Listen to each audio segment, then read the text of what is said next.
The Federal Communications Commission has determined the following content to be emotionally harmful. Funny things that you think's funny aren't funny. Give me cocks all the time. I want cocks all over me. The Alan Cox Show kicks ass, man. Welcome. Show me what you got. You're not going to see a lot of cocks on TV. Alan Cox from the Alan Cox Show. I don't know what it's about you, but I can't even stand your voice. You know when he's Mr. Tough Guy when he's standing behind a microphone. I think you're the biggest asshole alive. It's gonna be a great show. Let's kick it. I'll say kick it, and you'll just kick it with a tasty groove, okay? 1, 2, 3, kick it. Kick it, come on. God damn it. Could you one time kick it? What the? Alan Cox. Here we go. He'll ad-lib. He'll be fine. It's the Alan Cox Show on 100.7 WMMS.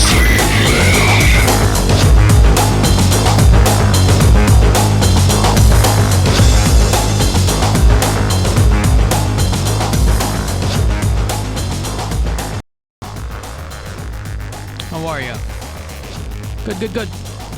Welcome. My name is Alan Cox, the aforementioned. Thank you for showing up. Whatever else you're doing. Say hello to Bill Squire, who is right over there. Hey, creepy hugs, everyone. Thanks for listening to and watching this episode of the Alan Cox Show. Don't forget to like, subscribe, and share a cold one with the boys. And I apologize for my camera angle because one of the cameras isn't working right now, so I have to use the camera on my iPad. So it's a nice shot up my nose. Wow. So many things that go on I know, right? behind the scenes of a Bill Squire production. Video, Yeah, mood lighting. lighting. Yeah. We're all purpley. Hey, Mary Santora is right over there. Hi guys, no babies. Allow yourself to bask in her luminescence. Right. Well, purple eyeshadow is supposed to complement green eyes, so maybe this purple backlighting will make my eyes really pop. Are they complementary colors? I guess, according to Al May. Roy G. Biv and all that? Yeah. Who's Al May? Al May. Wasn't he third base for the Tigers in 56? No, that was what? Oh.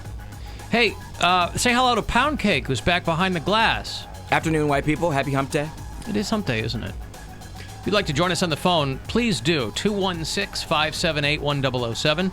800-348-1007. 35192 if you want to text me for anything. You can do that. You'll have plenty of chances to score yourself $1,000, 30 past every hour.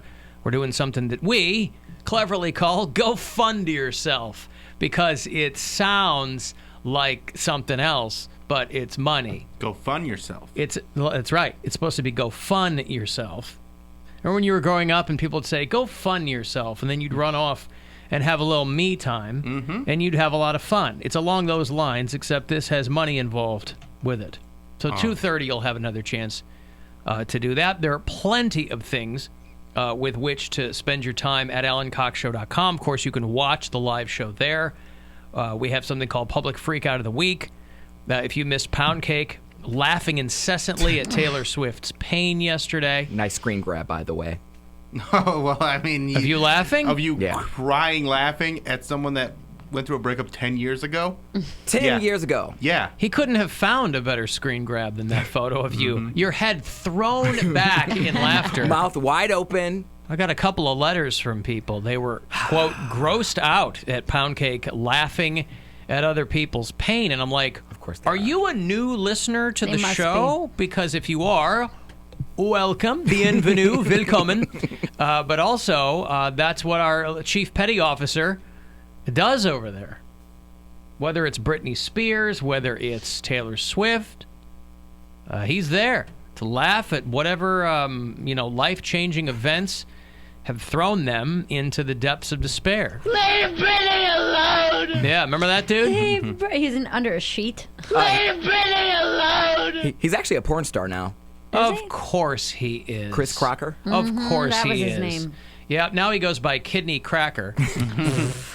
My ex-girlfriend used to watch his Instagram videos all the time. Like, just again and again and again. And she loved him so much. And she'd be like, isn't he so funny? I'm like, they're all kind of the same thing. Was he supposed to be funny? Well, like, he changed his ways. That Leave Britney Alone one was like the viral video first that one kickstarted that him. sent him off, and then he would like take stances. So that was on his things entree into people knowing who he was. Leave Britney alone!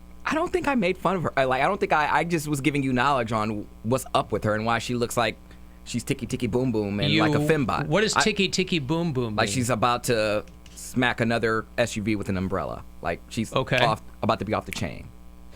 A bomb's getting ready to go off. Ticky ticky boom boom. Ticky ticky boom boom. It sounds vaguely racist, even though I know it's not. It's not racist. With all the coronavirus stuff going on. Hey, that flight's going to go ticky ticky boom boom with everybody.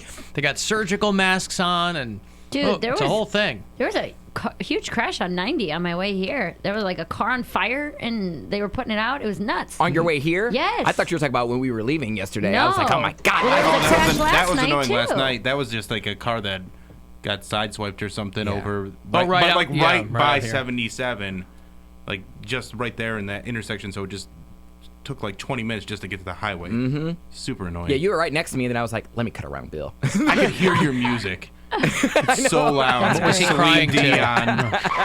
Bumping it What like was he he's a crying gangster. to? I wasn't crying to anything. I was crying because I was sitting in traffic, but I was But like... why is Celine Dion music that you blast? If you got like T-Pain or, you're listening to something else. There's a couple like slow ballads that I'll blast and That you'll just sing at the blast? top of my lungs. But I don't think I was blasting it because I wanted to hear the music. I think it was just because my car's really loud. So I rather than worry about my car issues that are down the road, I turn up my music. So I was like, what car issues? Yeah. So I just turn it up and I don't have to hear anything. Wow. Okay. Blasting it in your car. Wow, I can't believe to where Bill could hear it. Well, I guess I can believe that you heard that. I mean, if I got some doo-wop Kane going in the car, right? Obviously, all the way up. But windows down, sunroof open. I don't care if it's 32 degrees, right? Celine Dion. But since my crying keep incident, that to yourself. Yeah, that's what I'm saying. Since my crying incident at the stoplight, I'm usually good about turning. Once I see like there's a masculine figure next to me and like next to me, left or right in the lane, I turn it down because I don't want them to see me. I don't want them to hear what I'm listening to. They're like, this dude. Why do you care? I don't know why I care. But ever since those probably from like those construction workers, those carrying over. Those construction workers laughing at me when I was crying at the stoplight. Ever since then, I've been really self-conscious about the music I listen to. So what you're trying to say is that Bill is not a masculine enough figure for you to turn your music to. I don't actually know if he was right listening to Celine Dion. I just assume. I had a playlist, and I'm sure she was on it, so you probably did. I just heard. you would know. I could hear his music from my car while I was listening to a podcast. So it overpowered your podcast. Yeah. Well, sure, music's listening to music. Oh, it's Poundcake. Never mind. Did you know it was my car? Or you just yes, knew by I the saw music? the Mercury Moulin right there. Okay. And I just saw the very front of it, and I was like, should I try and make this a thing? And I was like, you know what? I've had enough of him today. I'm good. I got a call on the Alan Cox Show After Hours line, by the way. Podcast listeners can use this if you're not able to listen to the show in real time, but you still want to throw something in. The Alan Cox Show After Hours line is always on. It's 216-986-8903. Here's somebody who called in. Hi, Alan, Mary, Bill, and Poundcake. This is Ron from Talmadge. First off, the show is meteoric at best. Meteoric? Poundcake's thing. Inside joke, remember? Oh, yeah, that's Bill, right. you were here. Thought he was I was saying the one mediocre. that translated it. Yeah. Get it together, man. Come on. First off, the show is meteoric at best. I'm calling to get behind Mary's idea of a dating show for finding a mate who knows where the good pierogi and chili dog joints are. It can be called Approachable Bachelor / Bachelorette. Bye. Okay. Approachable Bachelor. Approachable Bachelor. Although, if someone's been eating a lot of pierogies and chili, you probably want to approach them very carefully. Yes. Yeah. All right. Well, there you go. There's somebody who, I don't know what kind of, if this person has any, if they're a venture capitalist, maybe there's someone who needs a prospectus from you. Maybe. I don't recall you mentioning a pierogi and chili dating show. Well, no, because on The Bachelor, they were saying they were going to Cleveland, and I was saying how excited I would have been if I was on that show. I'd be like, hell yeah, I'll show you where to get all the pierogies. I'll take you to get the chili dogs. That's what I said in reference to them coming to Cleveland. Mm-hmm. And now he wants to base a whole show around that, which is fine. A whole show. Hey, they've built whole shows around less than that. Yeah. There's 4,000 channels out there. Yeah. You got to fill it up with something. You'd be the mashed potatoes to my noodle. Is that what a solid pierogi is, right? I've never had one. You've never had a pierogi? Well, I shouldn't say that. I have. I don't care for them. My wife loves That's them. all it is. It's just like mashed potatoes inside of a noodle pocket. Alan, way too heavy for me. Good. Where do you keep your like floss sticks in your office? In my upper thing. Okay, I need to grab one in the Yeah, break. I'll get you some. Thank you. Okay, I got those Great White tickets for you. They are in the road with Slaughter. They're going to do the MGM Northfield Park Center stage on February the 22nd. We're coming right off Big Hair Wednesday here. So if you want to go to that show, I will get you after the break. 35192 if you want to text for anything. It's the Alan Cox Show on 100.7 WMMS. And everywhere you go on our free iHeartRadio app. Want to make this Valentine's the most romantic ever? Diamonds Direct is ready to help with an expanded selection of the most popular and most romantic gifts. And starting Saturday for a limited time, you'll get Diamonds Direct's guaranteed lowest price plus 3 years zero interest financing. Fashion rings, hoop earrings, bangles, diamond bracelets, colored gemstone pendants, stackable rings, eternity bands, and yes, even certified diamond engagement rings. Just pick any item, pay nothing down, and spread your payments over 36 months with zero interest. We've teamed up with the best jewelry designers in America who'll be joining us for special trunk show events showcasing all the latest styles and fashions. So whether you're just starting out in your relationship or been together for decades, you'll find that perfect gift to celebrate your love this Valentine's at Diamonds Direct. It all starts this Saturday with 3 years zero interest financing. Check out our online gift guide now and even shop online anytime at diamondsdirect.com. Diamonds Direct.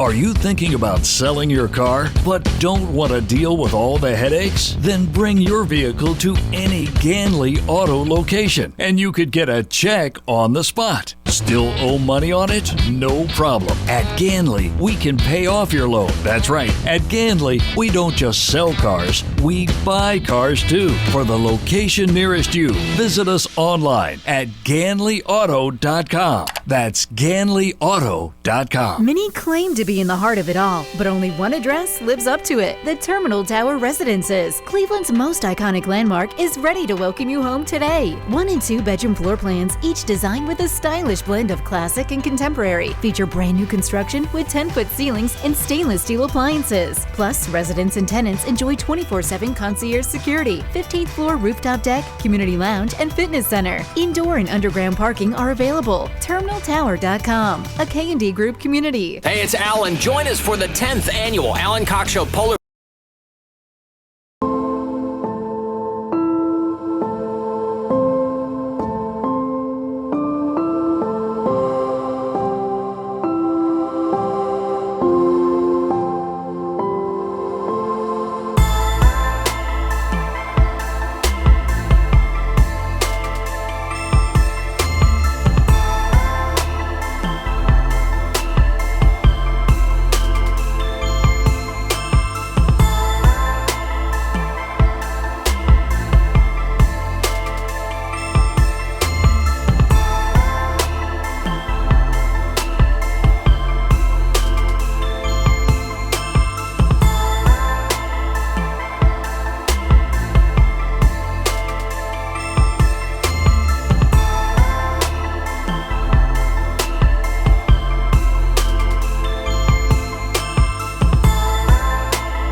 How do the lights look? They look great. Yeah? Just makes it a lot less gray. That's good. That was what I envisioned, but it saved me the trouble of having to, like, put giant colored bulbs up in here or whatever. So, Hey, 10 minutes from now, I'll have another $1,000 for you. We call it Go Fund Yourself, and we give you up to 16 chances every single weekday to win. So we've been doing it for the past few weeks. We're doing it this week and next week and the week after that. So for people who hit me up and they have all these questions about winning some money, you still have plenty of chances to win. So don't sweat that. Alan, how about a Mormon version for Bill called The Batchelder? Instead of The Bachelor? Batchelder? I mean, we tried the Bilchler, but nobody... We did try the Bilchler. We couldn't... The sponsors wouldn't know. The sponsors wouldn't bite. We couldn't get anybody... Yeah, we threw it to the sales department, so we want to do something called the Bilchler. And take they fumbled it. And take the bait. Yeah. So, you know. Would have been a big hit. Well, we don't know that. We just know... would have, Alan. I know for sure. I'm saying 100% it would have been the most revenue this company ever brought in through one dating bit. This company as in iHeartRadio? No, Bill. No. Okay. What Bill company? Squire LLC. Oh, I was going to say, that's the company we work for. Company. Yeah. We never... The point being, we never got the chance to find out. Yeah, that's true. Yeah. I guess the world will never know. And now I have a girlfriend, so it's impossible. Because, I mean, what am I going to do? Break up with my girlfriend? Of That course. never And I happens. mean, and that'll last forever. So, I mean, we don't have to worry about... You're getting married? It's going to be crazy. Congratulations in advance, Bill. He Congratulations. proposed over a taco last night. That's not what happened at It all. is. I saw it. He got down on one knee. And I saw you had some difficulty We last just got you night. sick. That's all we My did. goodness. So we sat down and we ordered chips and guac first to come out while we were waiting. And I was eating it. And then while we ordered, I probably had like 2 or 3 chips. Nothing crazy. And I told the girl after I ordered my tacos, I was like, just so you know, I'm allergic to shellfish. And I was like, if you could just let them know. And if there's any issues, I'll order something else. And she just goes, oh, And you were concerned about that. Why? I let everyone know everywhere I go because sometimes they'll cook it on the same flat top or things like, and they'll say, hey, you can't get the chicken, but you can get the steak or something like that. Okay. And she goes, oh, you might not want to eat those chips then. And I was like, why? She said, because we cook everything in the same oil and we like fry fresh shrimp in that oil. And you were already 5 chips deep. I was or a what? couple, but maybe 3 or 4. And I was like, put it down. I immediately opened up a couple Benadryl and took them because I was like, well, I don't have an EpiPen. If it's just fried in the same oil, my throat's not going to close. It's not that bad. I was going to say, there are varying levels of food allergy. Yes? Right. And it's not like me taking a hunk of crab and eating it. It's not the same thing. Just like the proteins and whatever. Are you sure? Let's take I want to see how you react to a hunk of crab versus the chips last night. Not. But I was sitting there and it was like 10 minutes and like my chest started itching and I like, without even thinking, I like pulled my shirt pulled down. her boob out. I was like, is this a hive? And then I like went in the bathroom and there was... no, it's a nipple. It was probably like a dime size like hive on my chest. And I was like, at least I have already taken the Benadryl. It's not going to get any worse than this. But then I had taken 2 Benadryl, so I was like getting a little loopy, and I went home and immediately passed out at 9 p.m. like on my couch, and then like at some point I don't remember moving from my couch to my bed, but I woke up in my bed at like 3 in the morning, like in a panic because I didn't. That's a good night though. I was like, like what happened? Knock yourself out at 9 o'clock. Yeah, that's not bad. That's okay. Just a little bump left today. I won't pull it out. Just a little. No, tiny pull it bump. out now. This is a live stream. This is where I want it out. Can you eat imitation crab? I don't even try. Probably not. Or, But it's made. I mean, if it's not made, real shellfish. Yeah, it's made from like cod or something, I think. Yeah. But I didn't know if I don't know anything about food allergies. Yeah. Not from my own personal experience, anyway. Right. So you're Yes. okay now? I'm fine. You feeling all right? I'm feeling fine. Okay. I had a day though. I went to the dentist this morning. And, yeah, I saw that. You were all numb. Yeah, if you go to my Instagram story at Mary Santora Comedy, I couldn't feel half my face, and I was like, dude, you know I work in radio. Like, I have to talk today, you know? He's like, oh, it'll wear off by then. And then it's fine now, but I had to get a cleaning and a filling. And hopefully, if things keep going the right way, we're going to get some Invisalign going. I'll get my teeth fixed. So it was a good day. But I'm all, like, sore. And when you get your teeth cleaned, you can, like, feel, like, the spaces. You know what I'm talking about? Yeah, no. You moved out all your plaque, and now you're like, hey, I thought that was supposed to be there. Yeah, they're like, no, that's just how your teeth feel. I'm like, oh, I'm a little shiny and clean. But, yeah. Yeah. My So I teeth had cleanings are about 10 minutes long. Well, I hadn't gone in a while, so it took a little longer. But then they also had to fill a cavity. Well, so they really did some work. I was in there for like 2 hours, and my whole face was numb, dude. I was like trying to. I hate that feeling of like you're drooling because it can't feel my face, so I'm like constantly like. And you don't want to bite your tongue. Right. It was. You got to drink from a straw. Yeah. Yeah. All right. But we're better now. Well, if you ever get Bell's palsy, it's practice for that. You lose. Or if you have a stroke or something. Oh, because you lose half your face. Sure, you could potentially. Yeah. When they said they were like, don't eat any solid, like eat soft foods. But Don't I don't really choke. know what that means. So I got soup. Crab, lobster, Anything shellfish. soft- yeah, you shellfish. pop it out of the Pretty shell. soft, That's yeah. the hard A part. little The spongy. soft, delicious meat Oysters, inside. mussels, all yeah, of it, all of sure. That's all soft foods. Yeah. So I grabbed some soup and a bowl at Drug Mart on my way in. In the Alan Cox Show office, there is currently an empty bowl and 2 barrels full of soup They're in the there. chunky soups. I'm like, if this is all I'm Giant gonna cans eat, of soup. I need. It's like each one's like 200 calories. It's soup. There's nothing to it. I got it's a lot of water. It's good. Yeah, well, because they're What like don't flavor chew. did you get? I got Italian wedding and vegetable. It's a lot of salt. A lot of salt. This is the heart healthy one, so it's like less Lower sodium sodium. and less Oh, stuff okay. like that. But I was gonna go to Panera to get some soup because I like the little bread bowls that they put them in and stuff. And it was just a bowl of soup, not anything fancy. It was $5.86. Well, why don't you just bring for something fancy? What constitutes fancy over there? You say nothing fancy. What constitutes fancy? Not a can. Not a can. Like a can of soup is fine, and both those cans were $2. Yeah. And so I went over there. I was like, "Oh, I'll just get a bowl of soup. It'll be probably a couple bucks." It was $6 for a bowl of soup. Is that a lot? And you got That's 2 for cans a- of soup for a bowl. and a bowl. I got 2 cans of soup and a bowl and some turkey. Well, no, but food that you buy from somewhere is always more expensive than if you go get a can off the shelf. At Yeah, the, but $6 doesn't that seems know. pretty high for soup?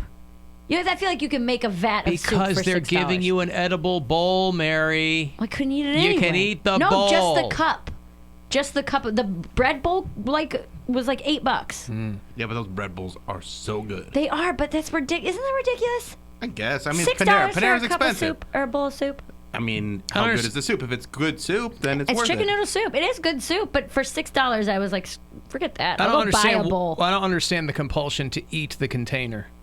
No, I just like it's like not because a you can kind of like compulsion. scrape It's it, just- it's fun. and then it's in your spoon. Like kind of you put I don't- crackers in it, you can just kind of scrape the sides of the bowl. I don't understand the inclination to eat the container. Well, I'm not gonna eat the bowl. This No, bowl. You ever bread get a bowl. taco You guys are talking- salad? You never get a taco Yeah, salad you that can comes eat in the the taco shell. and it eats the. Oh, it's amazing. I do not. It's great. No, it function. seems like a waste of food. It's to me. functional. No, it's very It's functional. a But waste of food because you're not gonna eat it. Well, no. Do people eat the whole bowl? No. Well, then I it's don't. a waste of Listen, food. I would eat the whole. I like them because they leave they only take out the middle part so they can put the soup in, and then I can kind of scrape the inside of the bowl, and it already has the soup flavor on it, so you're getting like bread and soup in one bite.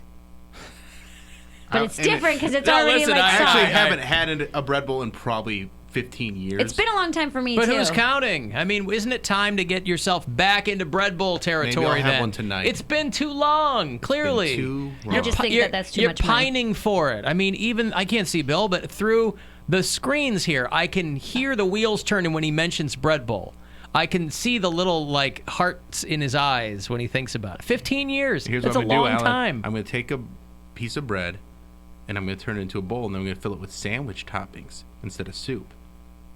So you sandwich A sandwich bowl? in a bowl. Sandwich bowl. Okay. Sandwich bowl. Now, what will It's not you gonna put be in difficult to eat at all. Just a bunch of meat and vegetables. Like anything you put on a sandwich. Maybe some cheese, too. there? Sounds like a chef's salad, kind of. Yeah, in but a in bowl. a bowl that you can eat. It's a sandwich, but you don't eat it long ways. How are Right. you gonna eat it? You know, you should go I'll right across. figure that out later. Right I'll let across know how the- it You goes. can't even open your mouth that wide to eat it. It's like this big. Right across the street down there. You should just go to Zoop.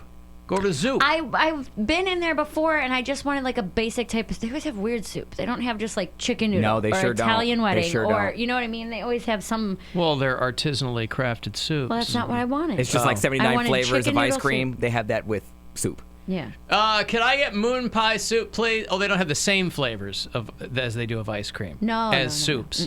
Oh, I see. That's That would be Superman soup. amazing. That's yeah. that way. If you want that, you have to just let the ice cream melt, and then it becomes ice cream soup. Could I get pralines and cream of mushroom, please? Oh. That sounds so good. I had that yesterday. Delicious. Is it coming back up on Pralines? you?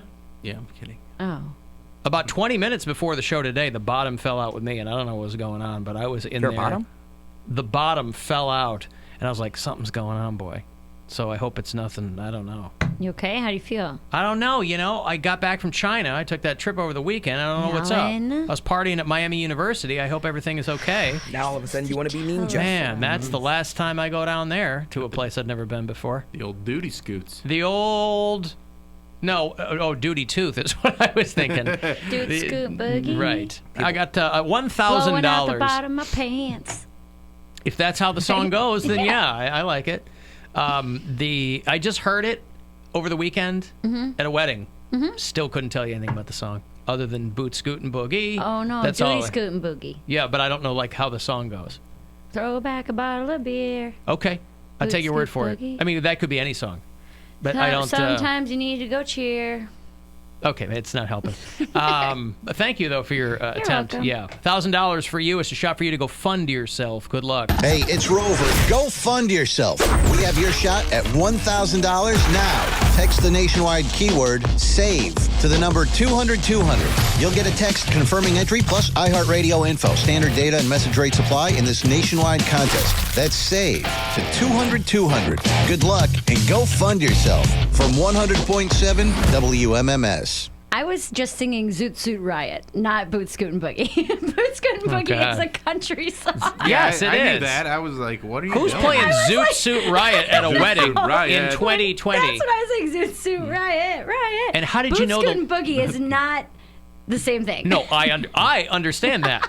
What I'm saying is, how do you know the words to Zoot Suit Riot? Throw back a bottle of bit. I think that's the only lyric I know. Zoot Suit Riot. And yet, the lyrics you threw out at me, easily interchangeable into a generic country song. So that's why Throw I had back no... a bottle of Well, beer? I had no reason to assume Yours that is you were... the Boot Scootin' Boogie. That's the That's one. how that one goes. I don't know yeah. who did it. I don't know what. I don't know. Yeah, that's how it goes, Bill. Boopin' doopin'. Hoopin' doopin' deepin'. Boopin' doopin'. It's boot scootin' boogie. There you go. Yeah.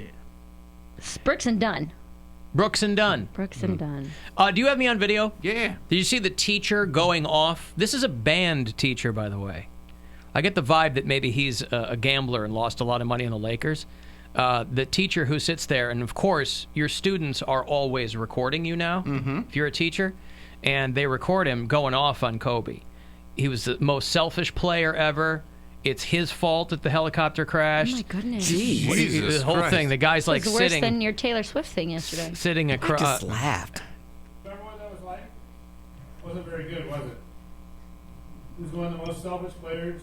He ruined the Lakers. He put them probably 2 to 3 years into rebuilding at the end of his career because he wouldn't pass the ball. He wouldn't help any of the young players. What made him a great basketball player also made him a horrible basketball player and a horrible person. Also, this guy's sitting on his desk on the other side. If you're watching, you can see this. Yeah.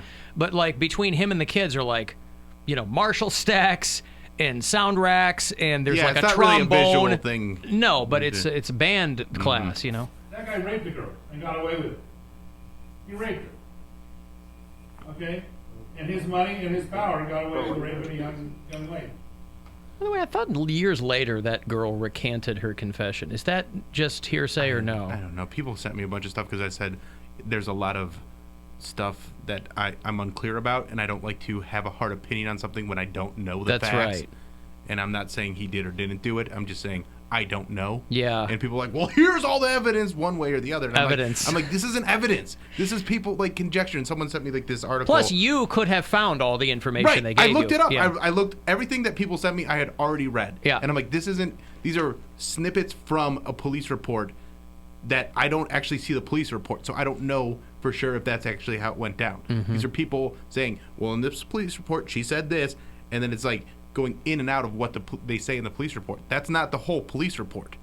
That's people picking and choosing what they want you to see. Yeah. So I don't. Okay, if it was any of you, you'd be in jail. And that's not good either. It's like Well, anyway, he just kind of. But the school is all up in arms, Of and course. because if you're a teacher, hey, it First sucks. of all, you're but a band teacher. You're already the most expendable part of the school. The band teacher. Yeah, because they'll be like, you know what? We're not even just going to fire this guy. We're just going to get rid of band. Well, he might be doing 4 other things. He might be the history teacher, the wrestling coach. It's usually the way schools are now. But that aside... But also his daughter. But you also have to assume... And his daughter. Well, he goes... I'm not going to play the whole thing, but he goes into that whole thing. Because you have to assume that your students are always recording you. Yeah. Or if you have shown yourself in the past to be that kind of teacher that says things where the kids eventually go, next time I'm recording them. Yeah. If you're just a run-of-the-mill teacher, like the kids like you or this whatever. Guy tends to get all fired up or pop off or whatever. Remember Dale Hansen? We always liked hearing from Dale Hansen. This is that crusty anchor down in Dallas, Texas. He's at WFAA. And he's a sports reporter, but he often does these monologues on things in the news. Yeah, I like And he's him. just kind of like a common-sense Texan guy. I think he probably leans a little left. But whatever. And but sports, right in his wheelhouse. And he was criticizing how the media covered the Kobe crash. In the race to get things first, you often get things wrong. Yeah. But I love Dale Hansen's voice. I haven't played anything from him in a while. I just like his tenor. I like his style. And he had something to say about the Kobe thing. But the media embarrassed itself again in covering the tragedy, as we too often do. Margaret Sullivan wrote a great column about this in the Washington Post this morning. She points out that in our never-ending desire to be first, TMZ breaks the story before the families had been notified.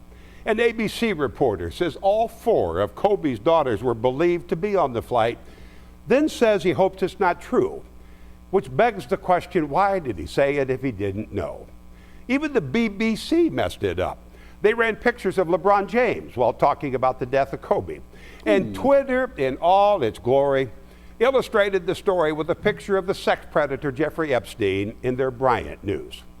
I have been arguing against this insatiable thirst to be first with the story for more than 30 years now. I'd rather be right than first. But it's a game that is played out in every newsroom in America. And outside the newsroom, there's not 3 people in America who know where they heard it first or care.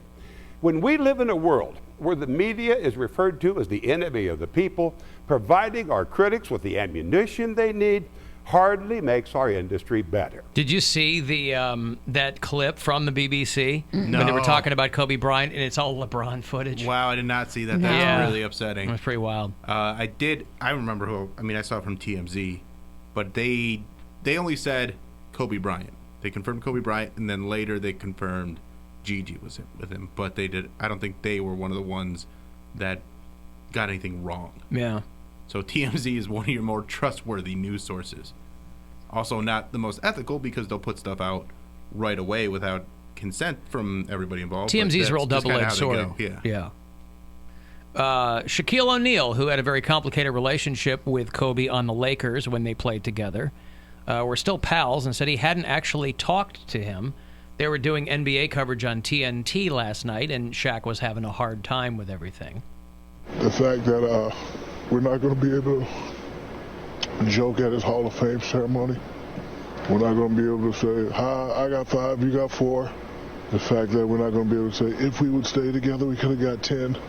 Those are the things that you can't get back. And See, the trouble is, unless he's laughing out loud, Shaq is a guy who always sounds like he's depressed. Just the way he sounds. So when he's legitimately sad, he kind of sounds exactly the same way. Yeah. I don't know. The loss of my father, my sister, and my thing, that's the only thing I wish I could just say something to him again. Last time I talked to him was when we were here and I asked him to get 50 and he got 60. It's the last time I spoke to him. And I just wish I could have, it definitely changes me. I have to take time and just call and say, I love you. I'm going to try to do a better job of just reaching out and just talking to the people. He says he's not doing well in the wake of the Kobe thing. I think his sister died of cancer in November as well. Oh, really? So it was just a bunch of, Well, weight if on there's him. one important lesson that we can all learn is that there are some kinds of pain that cannot be dulled with an icy hot patch. And, even if you have a complicated relationship with a coworker or a teammate, T.I., the rapper and the actor, took a lot of heat a couple of months back because he was talking about how he accompanies his teenage daughter on her OBGYN appointments to make sure she's still intact. And it made the rounds in the news for a few days. They called it Hymen Gate.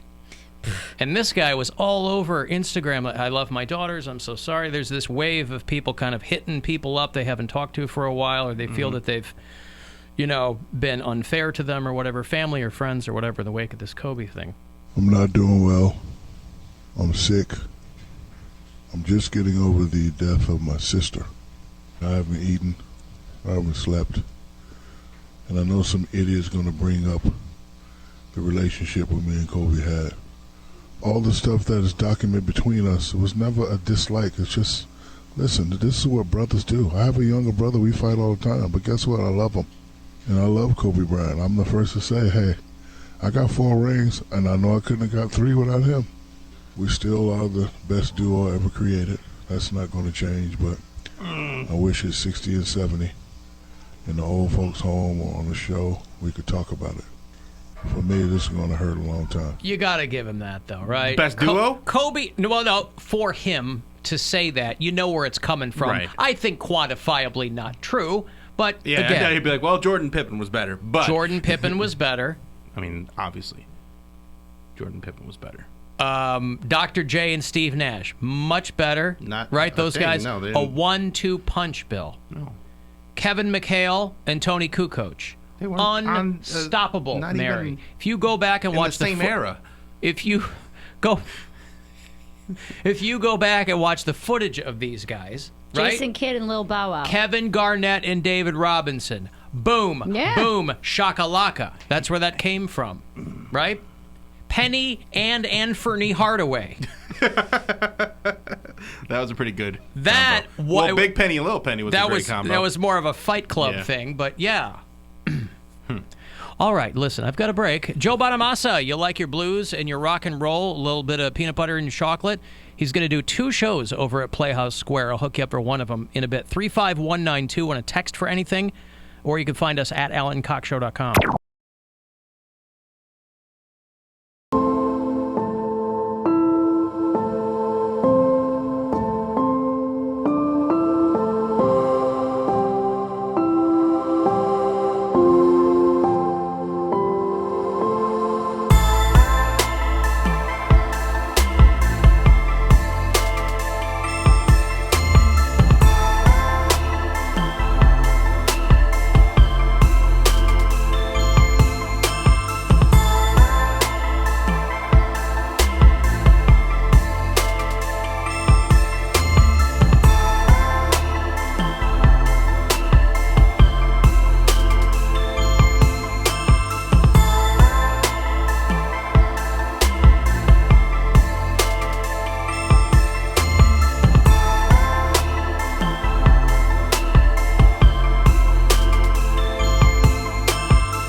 we'd like to give you our version of a children's show for hip kiddies, and we call it Captain Jack and Jolly George.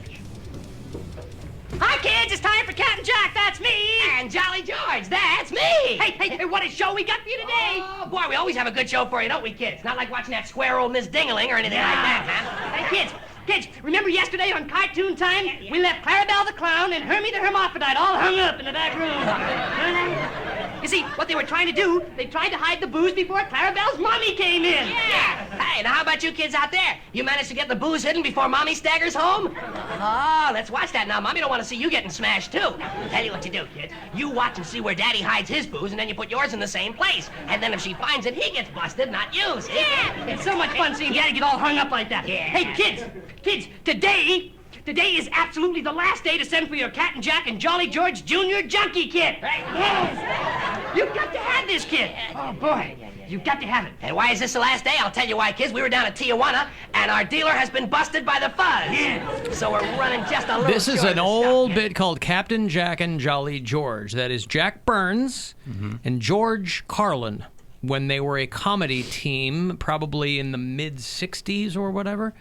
And then George Carlin, of course, would kind of go on to do his own thing. And which people didn't know about.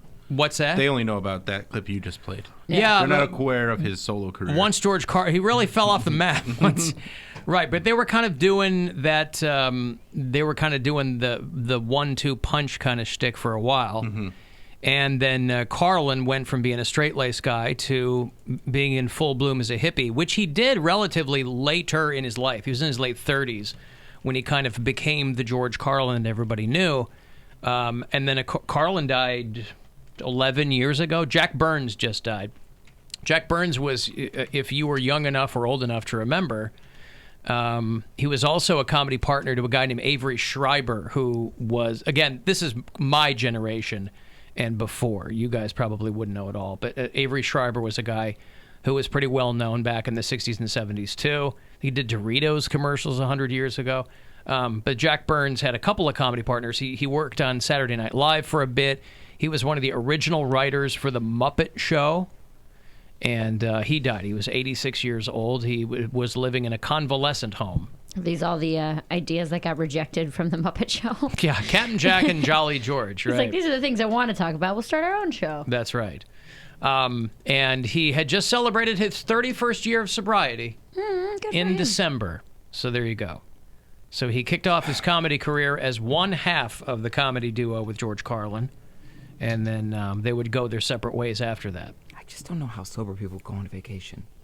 You just don't drink. It's really not that difficult to understand. That's not a vacation. It is. Well, it's not to you. Do you know you what fill is, it up with other things, right? What is so Okay, but- relaxing? okay, Hold on. You know what's so relaxing on vacation? Not being hungover, not throwing up, not being out until 4:30 in the morning. That's way more relaxing than waking up at 2 p.m. with your head throbbing. So being drunk me- in the blazing sun That's is what not I'm what it's saying. cracked up to be. Either. You're trying to tell me that rest and relaxation is actually better for your body on vacation than poisoning it. Correct. First of all, you shut your whore mouth. We Obviously. all know. Obviously. I don't know why that's so hard for you to understand. Every time we talk about not drinking or sobriety, you're like, I don't get it. I could never do it. That's so hard. Because drinking for him allows him to do all the things he knows he shouldn't do.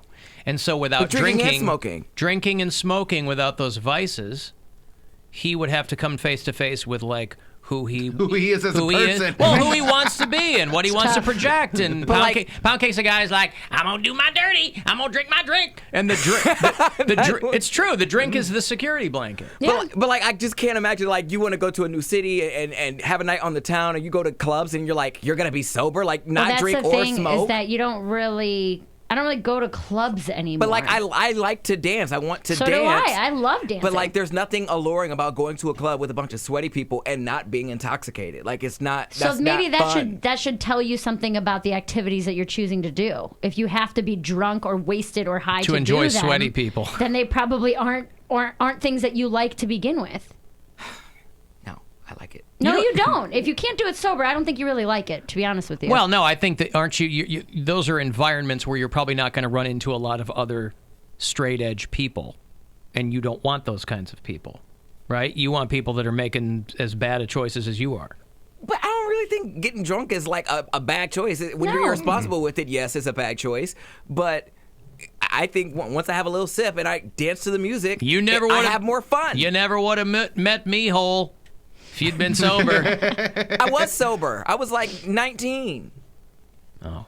Yeah, I was sober. I was getting ready to do mouth stuff in his car. Put that in me hole and smoke it. And now I look back on it, I'm like, ew. Like all the school dances I went to, I was like, how did I do that sober? Because you can still, this is what blows my mind about people. I'm still a fun person. I still like going out and having fun. I just don't need to be more drunk. fun. Yeah, I'm more fun because I'm not a train wreck. Yes, I would say Mary is more fun now because I know that I don't have to worry the way I used to. You're more present so there was what you're doing. Going out with Mary when she was like, I mean, did she have crazy stories and all this other stuff? Yes, but the toll it took on me as a close friend of yours was not fun. No, it wasn't fun for anybody. The worst. You knew you were eventually going to be babysitting. Yeah. Yeah. Babysitting or just dealing with someone that's super hungover or super sad or super depressed. I just and think it was of not enjoyable. I just think of like if I ever do get that vacation where I get to go on a yacht. Like I can't have no sangria. I can't have a mimosa. You can. Why- Here's the thing. You is could that- have one and still have a good time. You're saying that you need to be drunk to have fun. No, isn't that what you're saying? I guess. Because you're not saying I could have fun with one mimosa. You're saying how could you go out there and not drink? And if somebody said you can have one drink, I bet you anything you'd go, well, that ain't fun. You want to be drunk. Which, again, there's nothing wrong with that. There's nothing wrong. It's fine. But It's different for everybody. But people who cannot drink, they know how, they got to find ways to have fun. I just think about that. I'm like, just do all the same things. Like, do you want to go bowling? Like, no, I want to go bowling. I want to. Like, Because you don't like bowling. You like drinking. Yeah, there's You never any don't drinking like- at bowling. You don't like going to the club. You like drinking. I drinking firmly at the believe that. If you like all the things that I still enjoy doing that I liked, I just don't go hang out in bars anymore. Like just sitting in a you'll bar. go to a bar and you'll play pool Yeah. and piss off the guys in the pool league. Yeah, it's exactly like I still like playing pool. I still like going bowling. I still like playing trivia. I still like being in those environments because that's what I enjoy doing. I just don't have to be drunk to enjoy things anymore. So when you say I'm not gonna go bowling without being drunk, well then you don't like bowling. That's all there is to it. Cody's not comfortable enough with himself to be sober pound cake Yes, all the I am. time. I have no, you're been. not. I have been. He has been. It's just not my version of a fun time. And that's why I'm so shocked by this because you've done things sober that you've had a good time at. I can have a good time, but I would have a better time being drunk. I get that. That's fine.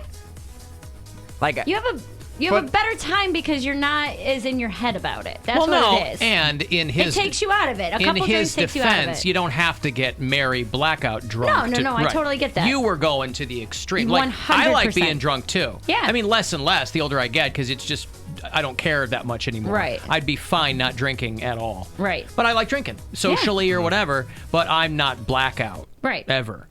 So that part, yeah, that would be no fun. But I just applaud people. 35 years, like 35 years of just like all your friends, like, hey, Bill, we're gonna go to the bar. And you're But like, that's nah, the thing I'm is going that's home, not guys. all your friends. Your friend group changes, which was one of the hardest things for me to swallow. Is that when I got sober and I quit drinking, none of my bar friends hit me up anymore. I have not talked to those people in almost a year, and I was like, these are my best friends. We'll still hang out, we'll still talk. Not one of them, because their MO was to go get plastered and then do drugs and then start drinking again. And I took myself out of that. Alcohol was and your glue. That was the only thing we had in common. So it's not that all of your friends are gonna be like, we gotta go out and get trashed, we gotta go out and do this. It's you'll find it sounds so, oh my gosh. You'll find your real friends. You'll find your friends who actually care about going out with you or having coffee or having lunch. And you'll find out that those relationships that you have, they're like, all my friends, all they want to do is go out. That's the only reason why you're friends. I'm not saying that to you. That was my situation. I get it. I'll go out with Mary even though she can't eat chips. Those chips, certain chips I can't have. It's a I mean, what a trainer. bummer. Can you imagine trying to have a good time without eating chips? Ugh. You got more chips, though. I did get more chips. It's good for you. They were good chips. Alan, on the subject of Mary's dental procedure, the right half of my tongue is permanently numb from botched oral surgery. So I'm always biting my tongue, and I don't feel it until I hear a crunch. Oh. What's the crunch? Your tongue. The tongue. Like Your biting tongue into it crunches? so hard that it crunches. Crunching into the skin, like breaking. It's not necessarily a crunch, but the skin breaking. Huh. In the mouth. Oh, Wow. wow. I don't like that one bit. Why didn't he sue the dental office? Maybe he did. Maybe they did, He didn't yeah. get into the whole thing there. It is such a strange feeling, though. Like, he was like, do you have any questions? I'm like, not really. Like, you can't talk. Not really. Yeah. I have to go. I can't feel my papillae, Doc. That's what it is. I haven't been to the dentist since I was off my mom's insurance. That was the last time I 'cause- went. 'cause It had been a few years. Yeah, because I had my mom's like dental office, and then like once I got my own. But how much insurance- is a checkup without insurance? Like $500. Well, depending No, on what you it's need done. not. To get a cleaning is like $150. But And then that's if they affordable. find anything, if you need a cavity filled or you need multiple cavity fills, they're like $300 a piece. But you I'm have to get just it right Believe then. me, I I'm have just looked saying. into it. I'm saying you can spend $150 Yes. twice a year to Yes, get cleanings. you can. But when you have been away from it and you let it build up and you're like, I know that when you eat hot or cold food and it hurts, like, oh, that's probably a cavity. I don't have $350 extra No, to I attend know. to this. I went years without going to the dentist, and I went in, no cavities. Good for no you. Problems. You got lucky. Yeah. Well, it's because I have good teeth. If you brush and floss, you're going to be No, okay. no, that's what I'm saying. A lot of people don't do that. Yeah. Well, that's their fault. Well, Or if you eat a lot of sugar, like after I Yeah, I quit don't eat a drinking, lot I of ate a ton sugar. of sugar and stuff, and I had one cavity. But yeah, if you let it build up and build up, that's when it starts to get expensive. No, if you keep up on it, yeah, $150 twice a year is not I bad. I should but- probably go because like there's just a bunch of dental offices that take my insurance, but it's a bunch of politics because they're like, oh, well, we could get you in because Bunch it of is. politics, I'll tell you what, man. there's so many Well, I clean the right side of your face. No. Left leaning is the left two incisors, and that's it. damn liberal molars. It's like they'll have like six dental surgeons there or six dentists there, and it's like, oh, only one takes new patients, and he's that's booked true, up for the too. end of the year. I'm like, okay, well, I'll see you 2021. Like, Yeah. hopefully, I don't have anything bad by then. Well, it's better than nothing. You should still go. Yeah, I'm gonna go. I just haven't got around to it because I had other stuff I had to pay for. I got all into my feelings with this, and I texted my little sister about it. I was like annoyed that Into your feelings about not being able to feel? yes. Numbing the tongue just really set me off. No, like growing up poor, things like dental hygiene or going to the doctor were not at the forefront because our parents had crappy insurance. They were both factory workers, and then my mom lost her job. Yeah. So it was like, we can't afford $150 because there's 5 of you. There's 7 people on one $30,000 a year income. You're not going to the dentist. So we just... I know I'm 30 and that's not an excuse, but like things like that, when then it gets to the point where I'm like, well, these habits were never installed in me as a kid. Yeah, it wasn't a priority for It you. wasn't a priority, so then it never became a priority growing up. And then however many years later, it's like trying to do all this back work. That is so true. Frustrating. You don't realize until you live in another house how other households function. yeah. And I was like, oh my gosh, this is what I've been missing out on. Like my roommates, they are like above and beyond anything I ever had growing up. And I don't fault my mom because of it, because she did the best she could being a single mom, raising 2 kids on her Right. own. But oh my gosh, I see all the stuff I missed out on. Like I try so hard not to get mad because I know, like you said, they had 5 kids and each other on one income. I understand how hard that is. But this is why you go see a dental student. You go to a dental school nearby and you let them work on you, and it's like $30 a pop. I know this is such a backwards thinking. Why not don't you, going when at you were all. 12 years old, why didn't you think of that, Mary? Yeah, well, as when a you were kid. No, I'm saying He's as talking about in the last I'm talking couple about as an years. adult. Yeah. Yeah. I'm so self-conscious about my teeth and so nervous about my mouth that like I don't want anybody in there because I'm like, if it's already screwed up, you're only gonna mess it up Yeah, more. you're, like, if you're ashamed like of it. if you're like a 19-year-old kid, I don't want you anywhere near my mouth. Like you don't know what. Yeah, all right. 304. As soon as it was coming out. But yeah, that's like I almost every time I go to the dentist I cry because I'm embarrassed, and it's one of those things where I'm like, I know it's not great, but do what you can, and I don't want a kid in there trying to. Sorry, figure it out. 19-year-old kids, you're out there.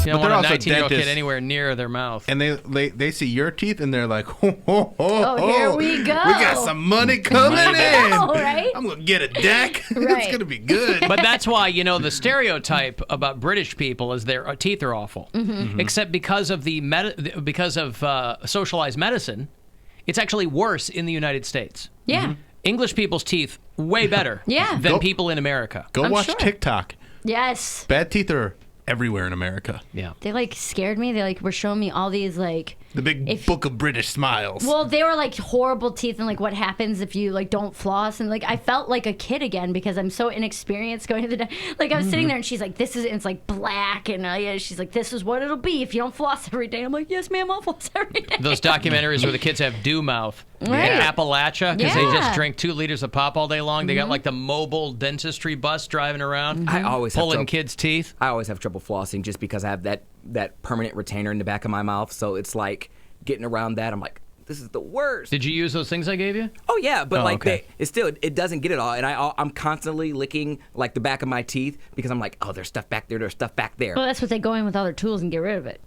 Yeah, but that's still once you make a dental appointment. Yeah. Like mine's, I'm just like, Well, there's I stuff keep back putting there. off my cleaning so I'm gonna call them back. I have like 3 voicemails from them. Like, hey, you were time supposed for to your come in cleaning. December and you didn't come in. So if you could come in now, Yeah, Mary, that'd be you nice. inspired me. He's waiting for the I'm gonna make an soul. appointment. Well, that was one of those things where I was like, I was mad at my family. I was mad that I grew up poor. I'm frustrated that I don't know any of the things I should know. And then I was mad for like a half hour. And I was like, okay, but you're also 30. So get your life together, start making appointments, Mm-hmm. do what you need to do, and quit blaming your childhood on being a crappy adult. My mom- you know what I mean? Like, My mom just found, because she moved from the houses from when I was a kid to like the house she lives in now, and she was like, hey, I found your retainer. I'm like, my retainer from like junior year of high school? She's like, yeah, see if it still fits. And I had like, it's not like it's dirty. Yeah, I mean- it's been You clean it. Okay, all right. yeah, she gave me some little stuff to clean it with, but I just It hasn't imagine been if she in someone found it, else's she mouth. found it like under something. no, it had the little, Under his pube Yeah, razor. like no, it It's had probably the, in its case. the container that it came in, and I put it in. I had a small little gap because I didn't wear it and I lost it, and so I've already been wearing it. It's been closing up, like Yeah. it's already closed up, but my mouth still hurts. I remember when I got the spacers, I'm like, damn it, having braces hurts. yeah. Mike in Parma is suggesting the pound cake molar blast punishment. Oh, there How you about go. that? There we go. What's that? If you lose, we pull a tooth. the front one. If y'all pay to get it back and then pay to get it clean, No, sure. no pay. I'll do the duty tooth challenge. The duty tooth challenge. You guys can yeah. color one of my teeth for. Yeah, however how do you fix a duty tooth with no dental insurance? I have dental insurance. I just haven't made an appointment yet. I didn't have. His is just straight laziness. It is straight laziness, but I also had my student loans to pay for. I had other dental procedures. I had to get that cyst off of my eyelid. That was money. So I just didn't have it, and it was a year. I've been off my mom's insurance for a year because I got You're off when I was- 27? I'm 27. Yeah, that's the last time I got a So the bunch of work yeah. done right before I got off my dad's I sure did. insurance. That's when I got my teeth pulled, my wisdom teeth pulled, and Bill had to come pick me up. Oh, yeah, that's funny. So all drugged up. because the lady was like, you have to, you're off your mom's insurance. I was like, pull it now. Mm-hmm. And so they did it. Buy a water pick, boy. Those are fantastic. I have one too. Do you use it? Mm-hmm. Oh. But I'm self-conscious. I still think that the retainer gets in the way. And every time I try to No. shove some stuff back there, it gets stuck. Yeah. 308. Dang, we're both going. Yeah, Whatever. Barry doesn't want 19-year-olds in her mouth. If you're 19, I shoving don't stuff want you back anywhere there. near my mouth. That's right. I didn't even make it through the word mouth before I started laughing. I was like, the old sit and spit. Mm-hmm. So Yeah, if brush you're, your teeth and floss. Brush and floss. yes, I don't floss enough, I'll be honest. I really don't. That's what they asked me. They're like, Yeah, how but often when do you floss? if you use that water pick, that's even better. But it's only, you're supposed to floss after every meal, which I don't. They but said the water floss pick, once a day, like at night. That's what they literally just told me today. They were like, brush twice a day, floss once a day. yeah, nothing in your mouth is going to work that fast. Where it's like if you don't floss 3 times a day. Yeah. Because you don't want to do it too much. You hurt your gums. Yeah. I'm going to die anyways. Who cares? I'm not even going to do Well, it. we're all gonna got 8 die. years At left. 35. Yeah, but don't you want to leave a nice smiling corpse? Yeah. They'll prop your teeth open. Die young, leave a beautiful corpse. Mm-hmm. Isn't that the old line? Yeah, you want to have some pearly whites when you're headed to the pearly gates, don't you? I already don't. My braces stained my teeth, and my teeth have never been as white since. Well, that's when you get yourself some strips or get that get that glowy thing that goes in your mouth. Yeah, the glowy tray or whatever. that glowy is. tray. Just use the lights behind you now. Yeah, there you go. Yeah, for people watching, by the way, who think we're doing a Kobe tribute, that the new lighting scheme is purely coincidental. And you have a yellow shirt on. We're not. I'm wearing my old Chicago Sting T-shirt. No, that is purely coincidental. So it's a happy accident, but that's not what it is. I mean, it looks good. And Looks rip Kobe. People are telling me looks great. Rip Kobe. That's right. All right, I'm going to break. Those Joe Bonamassa tickets ahead of you, too. If you dig what he does, he's going to do it over 2 nights. March 6th and 7th, he's going to be performing at Playhouse Square. So when we return here, I'll have those tickets for you. 35192 if you want to text. It's the Alan Cox Show on 100.7 WMMS. And everywhere you go on our free iHeart.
About 10 minutes away from winning another $1,000. You go fund yourself. Somebody get a crack at $1,000.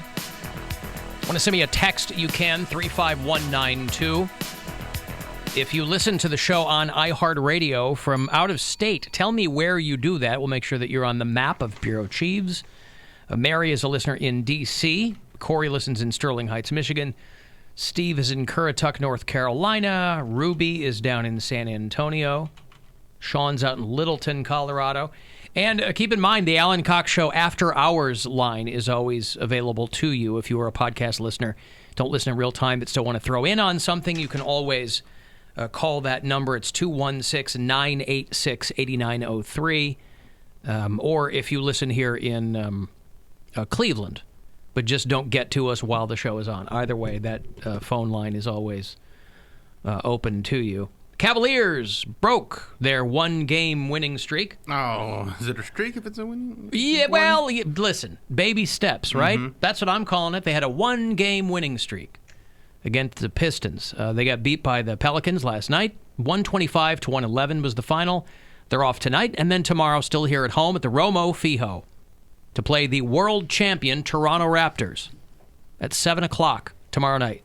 So your tip-off coverage, whatever they call that. What do they call that? Pre-game. Pre-game? I thought they call it something else, like... well, there's pre-game coverage and there's basketball time. Basketball time is what they call it, but I always call it pre-game coverage, but it always feels a little clunky. They got like a cool, hip sports sound to it. Before the game starts, we talk about things. That's exactly what it is. The Yes. acronym escapes me, but I'm sure it's snappy. Anyway, 6:30 tomorrow we get out of here, and then the tip-off. Cavs, Raptors. That's Chris Bosh and the Toronto Raptors. Nope. Spicy P, man. The starting member of the Eastern All-Star game. You don't know Spicy P? Carlos Spicy Wiener? No. Pascal Siakam. I've never heard that name in my life. He's a starting Spicy player on the All-Star P? team. Yeah. Who's the guy who left? Kawhi Leonard? Kawhi left, but Pascal Siakam is an up-and-coming star in the NBA. And Pascal he's very good. Siakam? Siakam. Mm-hmm.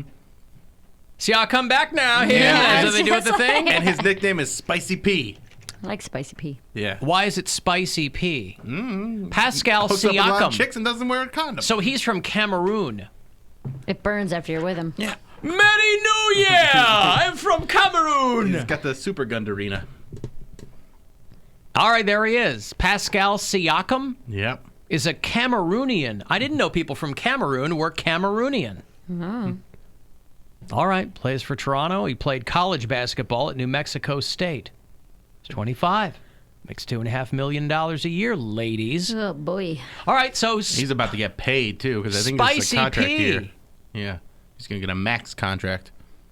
Who's Max? Max Contract is also Cameroonian. Yeah. The Spicy M. Because Joel Embiid is from Cameroon too. Yes, I think so. So Cameroon, they are cranking out some players. Some amazing Cameroonians. Cameroonians. Yeah. Beef jerky time. I was reading a thing that said that men are a lot more emotional than women at work. Oh, we are not. I don't like that. Why would they say that? But isn't that more because women can't ever show emotion at work? I don't know what that's like. So it comes off. You're in here. We have a strange job, right? Our job requires a certain transparency. This is so true, though. But for most people, I think it's less that guys. Now, again, they might be. But if you're going to do a big survey and they go, turns out men are way more emotional, it's like, yeah, because women can't make a face at all at work, or somebody will think you're weak. Are you or PMSing? Right. No. I You're think it's got more to do frustrating. with they're surrounded by men most places that women work. There's no way they're going to show any emotion at all. We were just talking about this the other day at my morning job because I call it your family job. Okay, here we go. It's your morning family job. The people that you like more than us. Well, it's okay. I don't like them more than you. You guys have been in my life for 5 years. They've been in my life for 3. It has nothing to do. It's not a seniority contest. There are people that I like more than you that I've known for 5 minutes. So it's got. It's not a time thing. It's not a time thing. Calm down, Alan. You're getting emotional. I forgot what I was going to say. Your 'cause I'm morning really insulted. job. You said you were just talking You were about talking this. to your morning Men being more people. emotional. Well, I am comfortable with them, so I do talk a certain type of way to the people that I mess with there. And a newer person overheard me, and they're like, "Oh my gosh!" They was like, "You just kind of let it rip there." I was like, "Yeah, it's my people," and I was like, "Don't do as I say, do as I." I was like, "Don't do as I do." And don't do as I say either. And don't do as I do, and don't do as I say. I was like, I am not the best example, and I overheard her saying the same thing, and she got in trouble. I was like, because you've been there longer. Yeah, but like I know the people I can say you things pick your to. spots. Yeah. Yes, I would not say certain things to like higher ups, but I know other people. I'm like, listen, bitch, let me tell you something. Like I can say that, but she just willy nilly just. I know, but new people in any office setting or any job, new people have to know that they've got to ingratiate themselves first. Right. You can't leapfrog. Everybody knows that. Yeah, well, the new guy or the new girl, like you're kind of walking on eggshells for a while until you get the vibe of the room. You don't just dive right in. I did issue a disclaimer. I said, don't do as I say, don't do as I do. I'm not the example. There's a reason. That's his saying. That's his saying. That's Spicy P over here. Yeah, well. You said don't do as I say and don't do as I do. Yep. So what is that left for them to do? Not listen to him. Don't follow my example. Be themselves. Be a good employee. Be a good employee. I am a good employee. If I wasn't a good employee, I wouldn't be there. That's right. But you just I just talk crap. You feel comfortable with a certain, Yes, and I know the people that I can say things to, and the people I can't. What was the person you're talking crap doing that you were so upset about? Oh, I'm not talking crap about them. I'm talking crap about like maybe someone I was on the phone with that really pissed me off, or if I'm having like a bad day, I'll tell them why, and I might use expletives, and that's all. But so certain things that wouldn't be like looked at as quote unquote professional. I'm like, I know my people that I can like. I like how you put professional in quotes. Because it's not professional. I know, but you don't need the quotes for that. Quote unquote, doing a good job. Okay. Yeah, you don't need the quotes for those. Doing a good job is a thing. Professional is a thing. Now, it varies, obviously. But Dude, I'm still trying to get used to that. I mean, coming from bartending, you can pretty much say whatever you want. As long as you don't really make anybody mad, it's a job where you can kind of joke around with people and be sarcastic. And then comedy, where I can definitely say whatever I want. And then, like, coming to, like, the people have offices and desks and stuff, and I'm like, things will slip out, and I'm like, oh, boy, you are my boss. Like, I probably should. Yeah, but there's kind of a learning curve here, too. I mean, it's not all buttoned up and whatever. At least not on our side of the building. I mean, that's what I'm saying. But yeah, if anybody who's worked in an office type situation, like you got to get a lay of the land. And anytime I had a square job, I was never like looking for the time and place to like loosen up at work. Yeah, I'm like, I'm here to work. Yeah. If people are going out after or something, but like even that. I don't like fraternizing with bosses. Never have. Because you're going to say something. When Chris Tyler was here, when he was our boss, and we got along, like we'll still chat every so often. I'm just not one of those guys. They always just weren't friends. They broke his balls for like he was pals with everybody here, and they'd go out. I'm like, I got no interest in being friends with bosses because sooner or later they got to fire your ass, and they're not your pal anymore. Right. You're like, all right, later.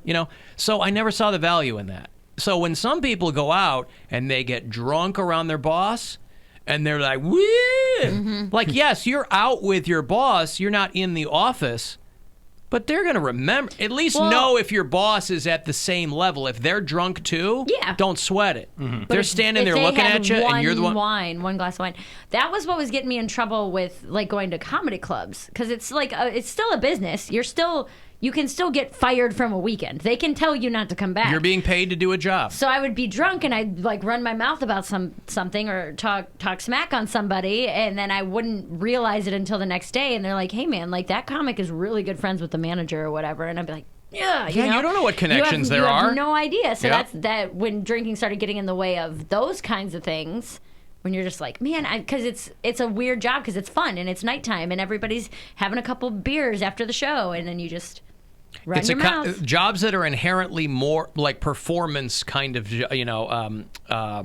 showbiz type jobs. Yeah. You know what I mean? Entertainment. They're inherently more loose. Yeah. And that's where you can get into a lot of trouble. Yeah. Because or I've seen other comics do that. They'll be wasted and they'll like say like a little knock on the weekend, like oh yeah, our 40 people in the show or whatever. One little thing, if you're gonna say something like that. I was with a comic a couple weeks ago who got blasted and then was relentlessly talking about how bad the shows were. And I was like, dude, you're not gonna get brought back. You just be complimentary to everyone you meet. Complimentary, life's great. So good to meet you. Thank you so much for all that. It was his first weekend at the club too, and he's just going. I'm like, relax, man. Like you're gonna get fired. Like that's what's gonna happen. I mean, Poundcake, your morning job's probably you can probably loosen up a little bit like that because it's probably very monotonous. What does that mean? Exactly. Those are the kind of jobs where it's very repetitive. Yes. Yeah. Those are the kind of jobs where people are like, oh my God, this guy on the phone, that kind of thing. Yeah. But you're also not doing it drunk. Absolutely It's just a not. little bit of office gossip or whatever. You just. But could you? Could I get drunk? Could you do that job drunk? No, because I'm on the phone and I would probably slur my words. Punishment. No. You have to go in your morning job drunk. No, because at a certain... It's a Pancake, what do you want? What? I'll go dancing. What? You can't think that tonight. What? Shut up, bitch! Go, bull! No, I would never do I that. got to work on drunk Poundcake, but... No, at a certain point, I won't need a morning job, but for right now, I do. And What point is that? 10K. Yeah. 10K. I listened to that episode or that show when I was on the road. I mean, and I wish I was here for that. I was like, God, I have so many things I want to say. Well, what do you want to say? Should have called the about it? Alan Cox Show after hours line. I didn't have it at the time. 216-986-8903. Boom.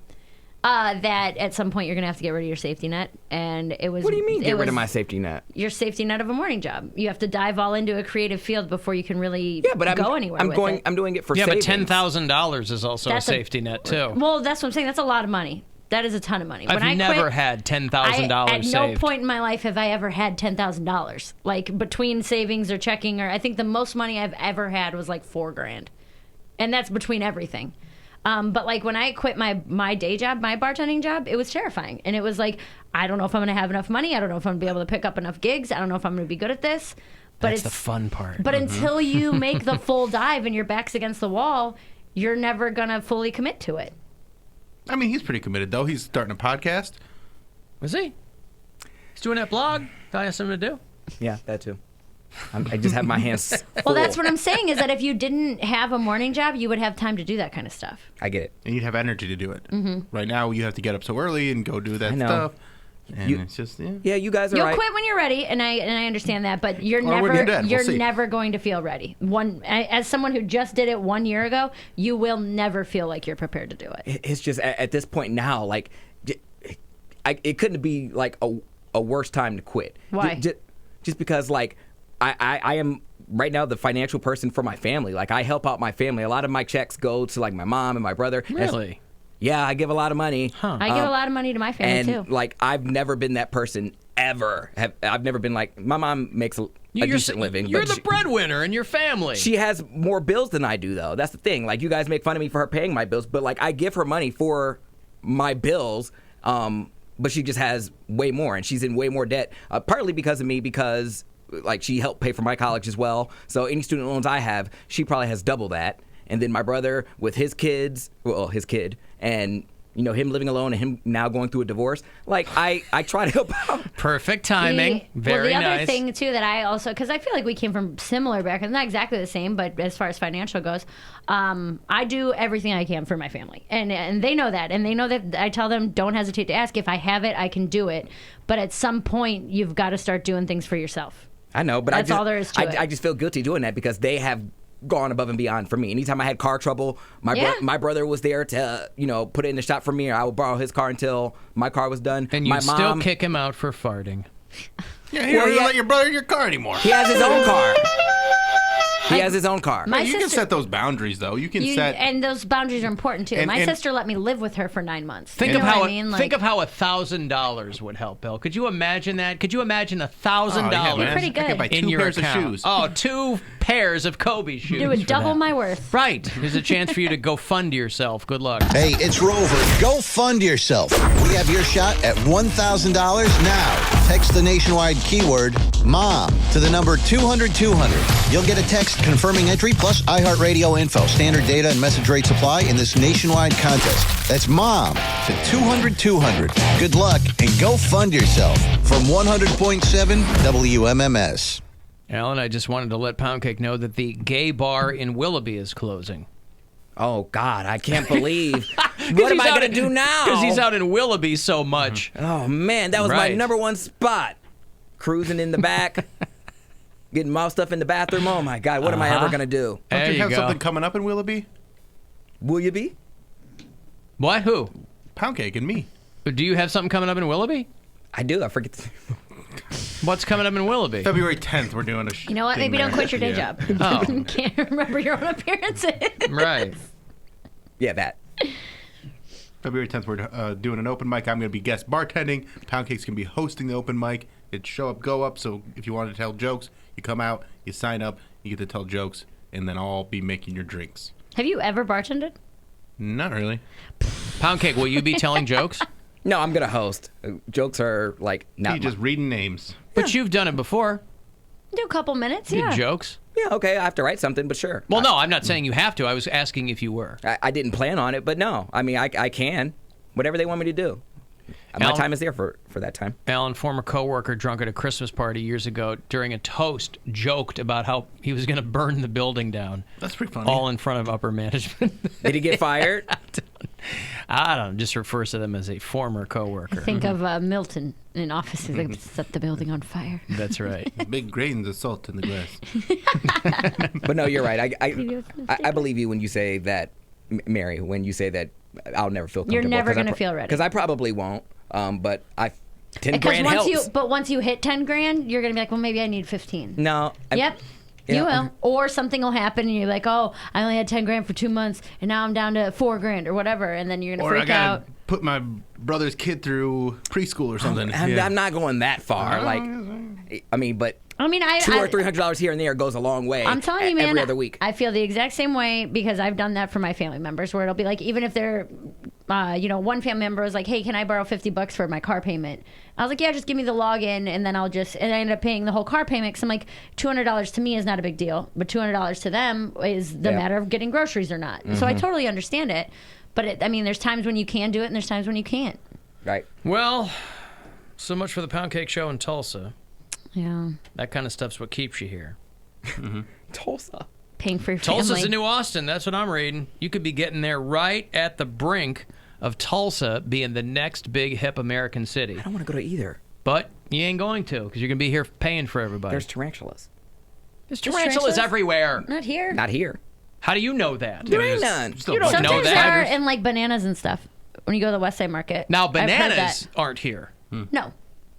Where are bananas? How do you know that there aren't tarantulas here? Because this isn't the climate that they live in. Climate change is changing everything. We have bugs and birds and all kinds of crap in Ohio that aren't supposed to be here. I haven't There's seen fish and tarantulas animals. And, why the coyotes are running loose. Everything's changing. Okay, well. Because you haven't seen one. There aren't tarantulas here. I don't know anybody who has seen one. But you don't want to go to Tulsa because there might be tarantulas? I think there are tarantulas there. That's what they live in. He's never leaving. They live in Tulsa. I know he's not. Which is unfortunate because I think he's a talented guy. You're not. Incredibly talented. You're not leaving here. You're staying here. You're paying for your family. He likes comfort a lot. You're scared of tarantulas. Come on, man. You got to get outside your comfort zone. I'm not telling you you that anymore. It's not. It's so not hard to get out of your comfort zone. Well, it's not for awesome. us. When you're single, no kids, it's the best. It's also terrifying. I'm So with him. what? Well, what I'm saying is, for someone who has had in the last few years a lot of comfort in their life, it's scary. You've to heard that maybe comfort give is that the up. enemy of creativity, right? 100%. I agree with that. I'm like I said, as someone who has quit their job in 1 year's time, 100%. There you go. I couldn't be doing half of the things I'm doing now if I still had my bartending job. There's no way. Like being sober. Like being sober. I like traveling, like editing videos, like listening back to recordings, like putting time and effort into my act. Like you can't do that stuff when you're working 16 hours a day or whatever it might be. When you're working from 8 a.m. until 7 p.m. every single day. 50-hour work weeks, 60-hour work weeks will kill you, man. I did that It'll last year. kill you. Yeah. Okay, fair enough. Poundcake's new Paying for My Family podcast is going to be premiering soon on the iHeartRadio app. Sounds like a show on ABC. Paying for My Family, starring Michael T. Jordan. Michael T. Jordan? Yeah, what's his name? Michael B. Jordan? Michael B. He's a... Michael T. Jordan Michael is T. a Jordan just soap a little off. Yes. He's kind of like Michael B. Jordan, but he's a little less handsome, a little less ripped. Bill, I'm familiar. There's an up-and-comer named Michael T. Jordan, all We right? just don't even know it. Yeah. Okay, all You're right. still on that Michael B. Jordan train. I'm ahead of you here. Michael T. Jordan. He went through Michael's C through S. Now we're on Michael T. Michael Tiberius Jordan, I believe, is his full name. And he's one to watch, boy, for 2020. All right, we're going to put somebody on Mary's Polar Blast team closer to 420. Her team, Snow Babies, is going to join all of ours 1 week from Friday. We go back to Boston Mills Brandywine for the 10th annual Alan Cox Show Polar Blast Battle, our annual tubing race with Bud Light. And you can get all the details if you want to try to get on Poundcake's team. If you want to get the discount tickets just to come and hang, those are $10.07. If we still have them. I know they sell out every year. You can go to AlanCoxShow.com, check it out, use the keyword Polar Blast. It's the Alan Cox Show on 100.7 WMMS and everywhere you go on our free iHeartRadio.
1007 to join us, or 800-348-1007.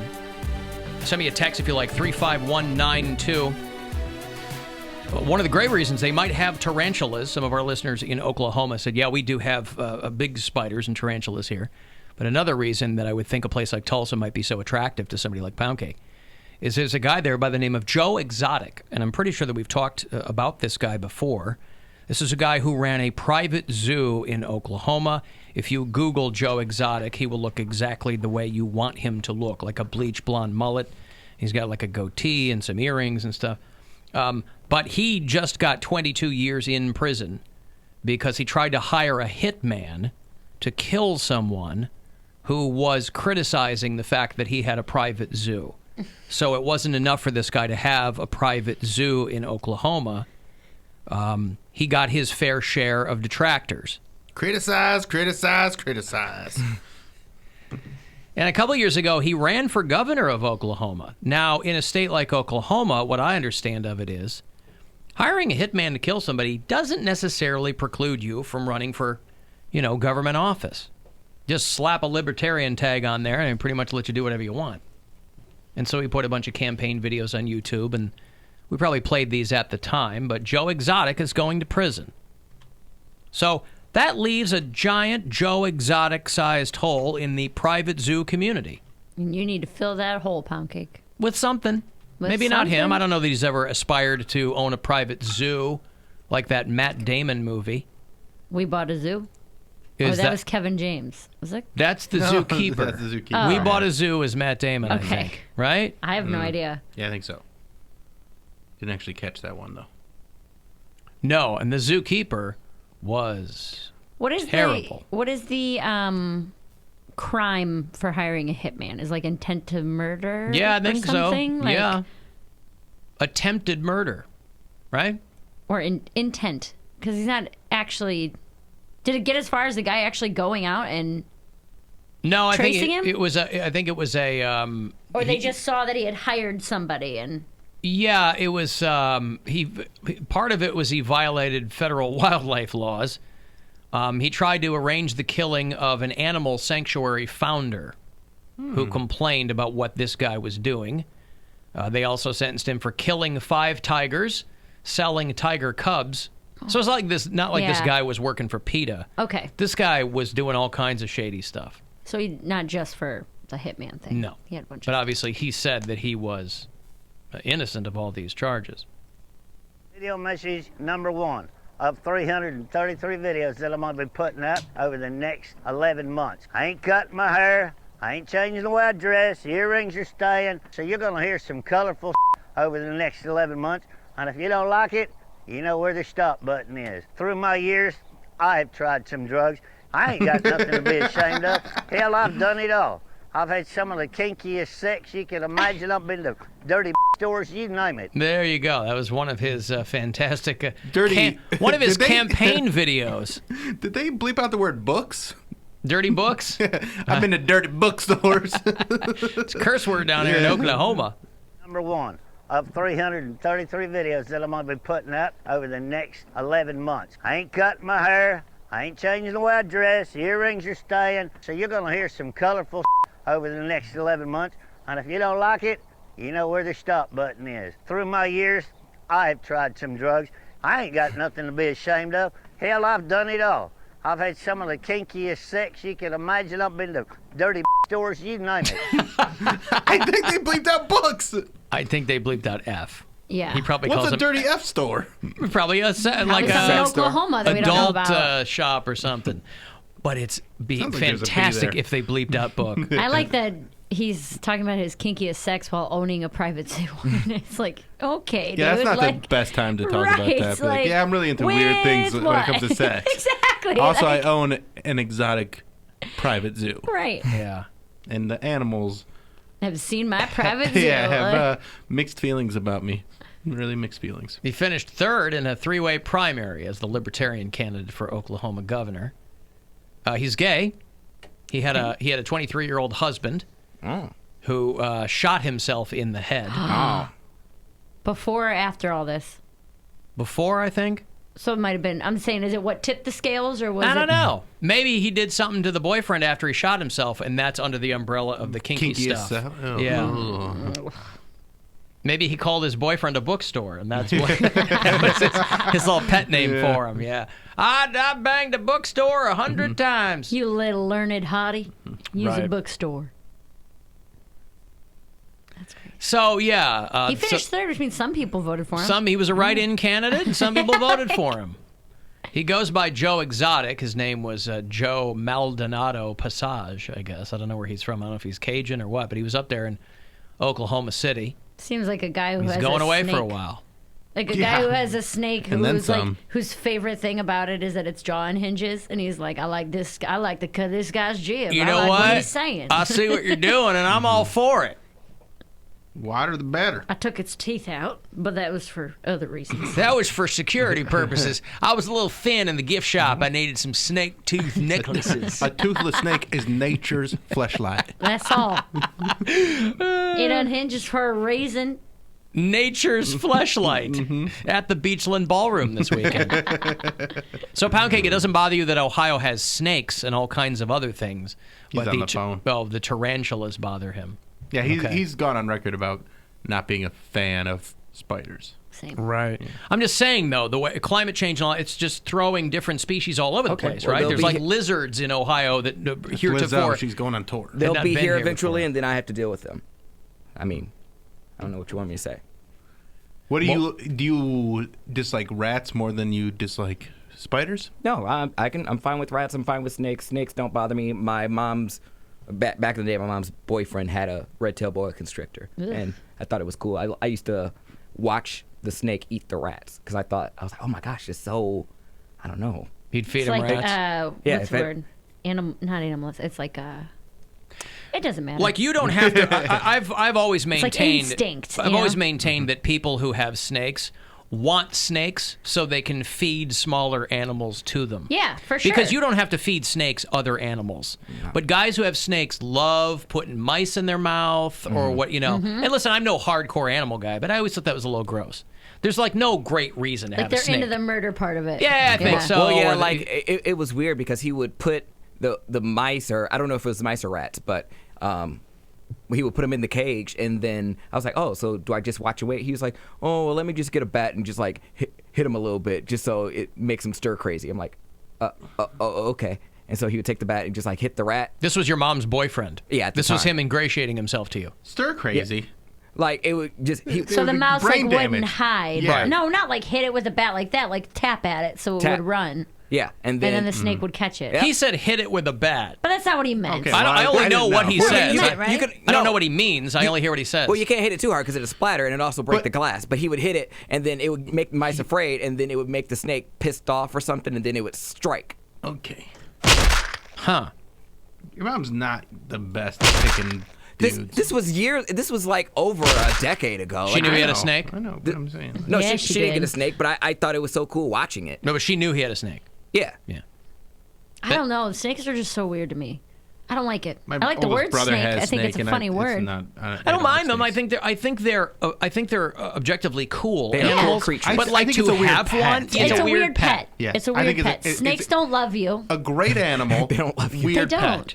But they're beautiful. Oh my They god. are. They're cool to look at, but you can't get a snake as like it's not a companion thing Yeah, like you a just want dog or the a boots, cat. though. You're not gonna skin it. I like the people who they find murdered in their home by their exotic pet. Yeah. I Yeah. like those. People are like, these nutbags who think because they're people that they're going to have dominion over everything. Mhm. And they don't really This understand how. lion loves me. It's a lion, dude. Well, that may work for you. Nothing bad may ever happen to you when you're sleeping in the nook of a lion. But chances are, I wouldn't want to tempt that. Right. Hey, Tyler. Hey, Alan. First time, long time. Hey, thanks, Tyler. What's up? I got an idea for Poundcake's punishment. All right. What about pregonate Poundcake? Now, how would that work? Well, you know, like when the husband, they'll get those strap-on bellies for like sympathy. Oh, when the wife is sympathy pregnant. belly. Yeah. Yeah. And he could do that at his day job, too. I mean, he's only got to be, like from shoulders up while he's interviewing people? We got to buy a pregnancy sympathy belly and make Poundcake wear it? Unless someone wants to borrow it. Maybe He's he done. could do a makeshift one? He's done all this work to get himself into beach shape, Tyler, and now... I mean, I'll still be skinny underneath. But I can see him just bitching about, my back hurts Yeah. all day long. My feet are swollen. I gotta go off my feet. That would be super annoying. Like, I got cravings. We're like, it's a fake belly. I still got cravings. I'm eating for two. I have to drive like that. I mean, yeah, that's one of the more. That's pretty funny. That's one of the more obtuse suggestions I've heard, Tyler. I don't hate that. I don't hate that either. I like Give Technically, him a pregnant belly and one of those fake babies. he is technically If you correct. like that, you could do like a hunchback pound cake, like quasi pound cake, quasi cake. Hunchback pound Put cake. it on his back instead of his belly. Uh-huh. All right, well, you've given us a lot to think about, Tyler. Thank you. To buy bigger clothes. No problem. Right. The all right. hunch Could I be bottom of Alan pregnant? Cox. How do I know if I'm prengan? What is the best time to sex to become pregnant? The hunchback of what? The hunchback of the Alan Cox Show. I'm gonna walk Right. into Target. Where's your pregnant man section, please? Right. He's wearing maternity pants. Can we call you quasi-homo? You can call me whatever you want. I don't want to, but it's right. Boy, it's right there. there. It I is don't right want to there. do that. I think it's offensive and awful, but boy, what am I going to do? Pretty good. I can't help myself. I'm also gonna put a comment box on my Instagram so you guys can hit me with your punishment ideas, so I can just get one out of the way, so you guys can leave me alone. A comment Every single box. person should just say Preg cake. no. Shave the top of his head. Well, then I just won't post them, so people can say it as many times as they want. I'm gonna post the ideas that are not that. So I want that one so bad. I know yeah, you we've do. already It's not gonna established that happen. one. Like that's just My wrong. birthday's in February. Can't you do it for my birthday? No. You wouldn't do anything even remotely close to that. Yeah, for that's his like you birthday. running outside in the Speedo. I'm doing it. I'm not doing it for like. It's a combination. I would do it if it's like his birthday, and also you wouldn't. I'm doing good punishments. Right. I'm And not putting. I'm them asking off. for good punishments other than that. That's the best one. Well, too bad. Listen, you've still got time to crowdsource. I know, and I it's not like I am a team player. You act like every year, 9 like days. like I've not done a punishment every year. Every year I do it. It's good content, and I hate it. What more do you want? I want this one. Well, too bad. You know what I want. Ew.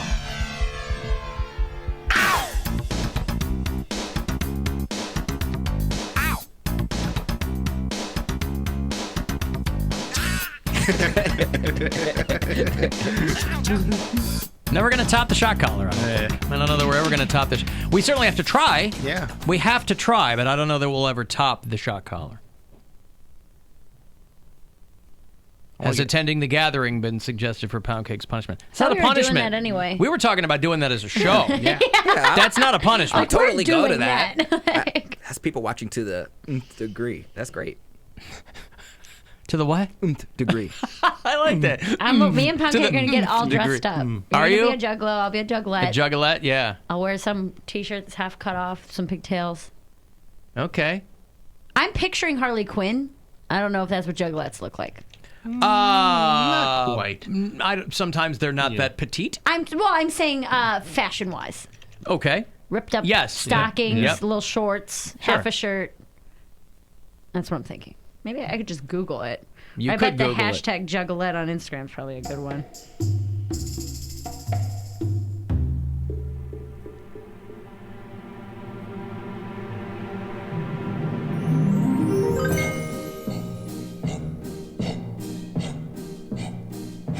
I'm not afraid of ghosts. I'm not afraid of sharks. I'm not afraid of cancer. I'm just afraid of snakes. They really creep me out. Where are their arms and legs? It's not okay. I'm not afraid of ghosts. I'm not afraid of sharks. I'm not afraid of cancer. I'm just afraid of snakes. They really creep me out. Where are their arms and legs? It's not okay.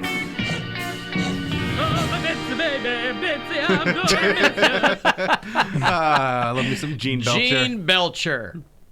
Yeah, I'm getting The a lot. best. Getting a lot of fishnets Mm-hmm. and Yeah. pigtails. Yeah. Daddy's little whore T-shirts and things Yeah. like. Sure, yeah. Which I always thought was really creepy. That is very Why creepy. is So that the creepy. direction you're going? I get what you're doing. Yeah, that's what. I was watching some YouTube videos last night with my girlfriend, and it got to this one.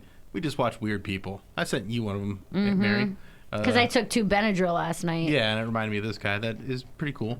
and I was 12. watching these. We were watching these people that do like the daddy dom little girl like lifestyle, and it's so creepy. Like my girlfriend's like, I can't even watch this Like, I'm anymore. Like she was uncomfortable. Yeah, freaking out. It I was so bet. gross. Well, yeah, that's such a It's so gross. specific kink. Ugh. Right, and like he's like changing her diaper and stuff.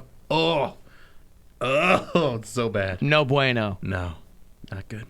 Alan, my hillbilly friend, had a snake a while back, and he was out of mice, so he shot a squirrel, but the snake wouldn't eat it because it was cold. So he microwaved the squirrel. Oh my God. And it exploded in his microwave. Oh People are disgusting. No. Yeah, because it's probably got the little metal pellets in it still. Well, it's also got organs and things, and Yeah, it well, was you- live. And Yeah, I mean, You gotta check the directions. It's like when you hate that when Yeah. you throw away the box for the squirrel and then Right, you gotta yeah. check it again. You're like, dang, I just looked at this. Yeah, half of it exploded, the other half still frozen solid. Right. So if Stir your squirrel. So what do you feed a snake if you're not going to give it like live mice? Fish.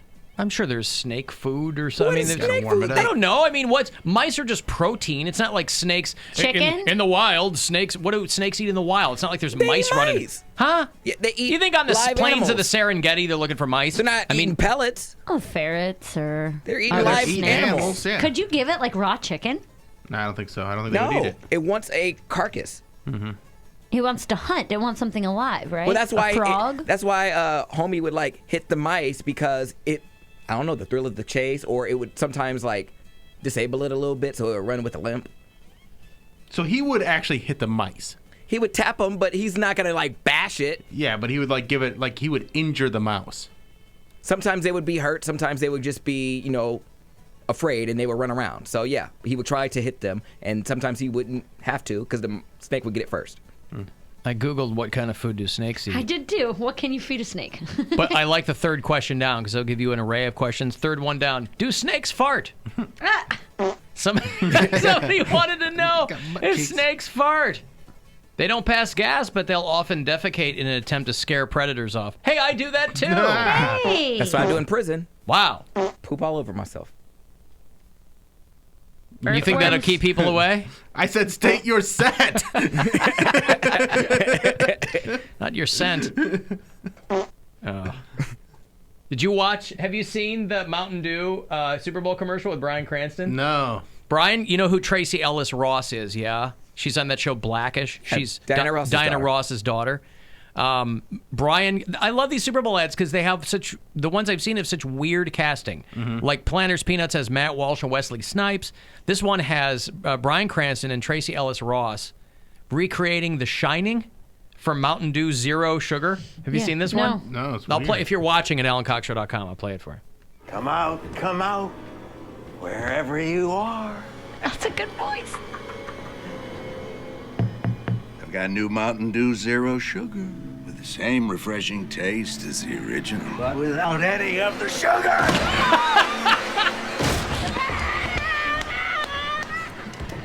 Here's Mountain Dew Zero. I am thirsty. And then the Mountain Dew flood out of the. You know who's gonna be excited about that? I Who? like that. My mother. Oh yeah. Oh, she Because she loves Mountain Dew or The Shining. She loves Diet Mountain Dew. There was like a whole thing when we were in Vegas. Diet Mountain Dew. She loves Diet Mountain Dew. That's not a thing. There's no Diet There Mountain is Diet No, Mountain I Dew. know There there is. is, but Yes, there is. it's not diet. Like, there's no way you could drink Mountain Dew and be healthy. But go ahead. Well, no, Well, no it's- diet pop is healthy. It's not healthy. It's just no sugar. Okay. So but that's what she likes to drink.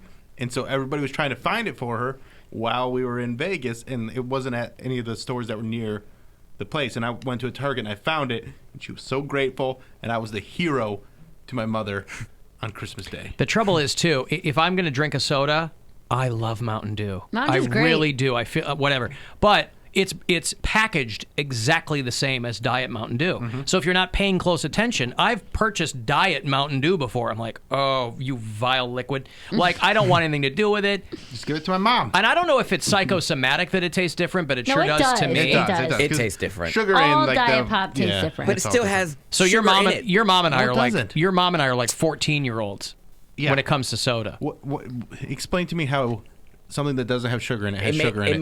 It may have less sugar, but there's still like glucose, It has artificial dextrose. sweeteners in it. It's still sugar. That's not sugar though. Okay. It's got other got things. artificial- It's still Yes. poison. Okay. But that's Artificial sweeteners aren't awesome for you either. No, the that's point what I'm is, saying. But I'm no saying that's zero not sugar is sugar. more of a right. Yes. Right. It's not sugar, but it's still more of a marketing twist than anything else. But yeah, I just thought that was funny. The Shining. I liked that. It's like my wife's favorite movie is The Shining. I don't think I've ever seen it. Fantastic. She and I went as the Shining twins for Halloween a couple I've years seen that in a row, picture. years ago. Well, you don't really like scary movies, so No, it's no, probably not no. up your alley. I don't mess with any. I haven't watched a scary movie since I was like 12. Yeah, but The Shining is such a great slow burn. Like nothing's jumping out at you. There's You know no what, gore. though? I mean, there's It's intense. There's blood coming out of the elevator, but it's not. It's in slow mo. Yeah, it's not really a jump scare movie. No, it's just really messed up. Yeah, it's good. I watched the Simpsons Treehouse of Horror episode where they. And do was it. that scary to you? No. Give me the back, Marge! Yeah, Give me the back! give me that. Give me that. Breaking case of insane Yes, husband. it's so great. She's like, "Oh, chili would be good tonight," when she throws him into the pantry. Yeah. Yeah, I watched it, so I feel like it's almost ruined.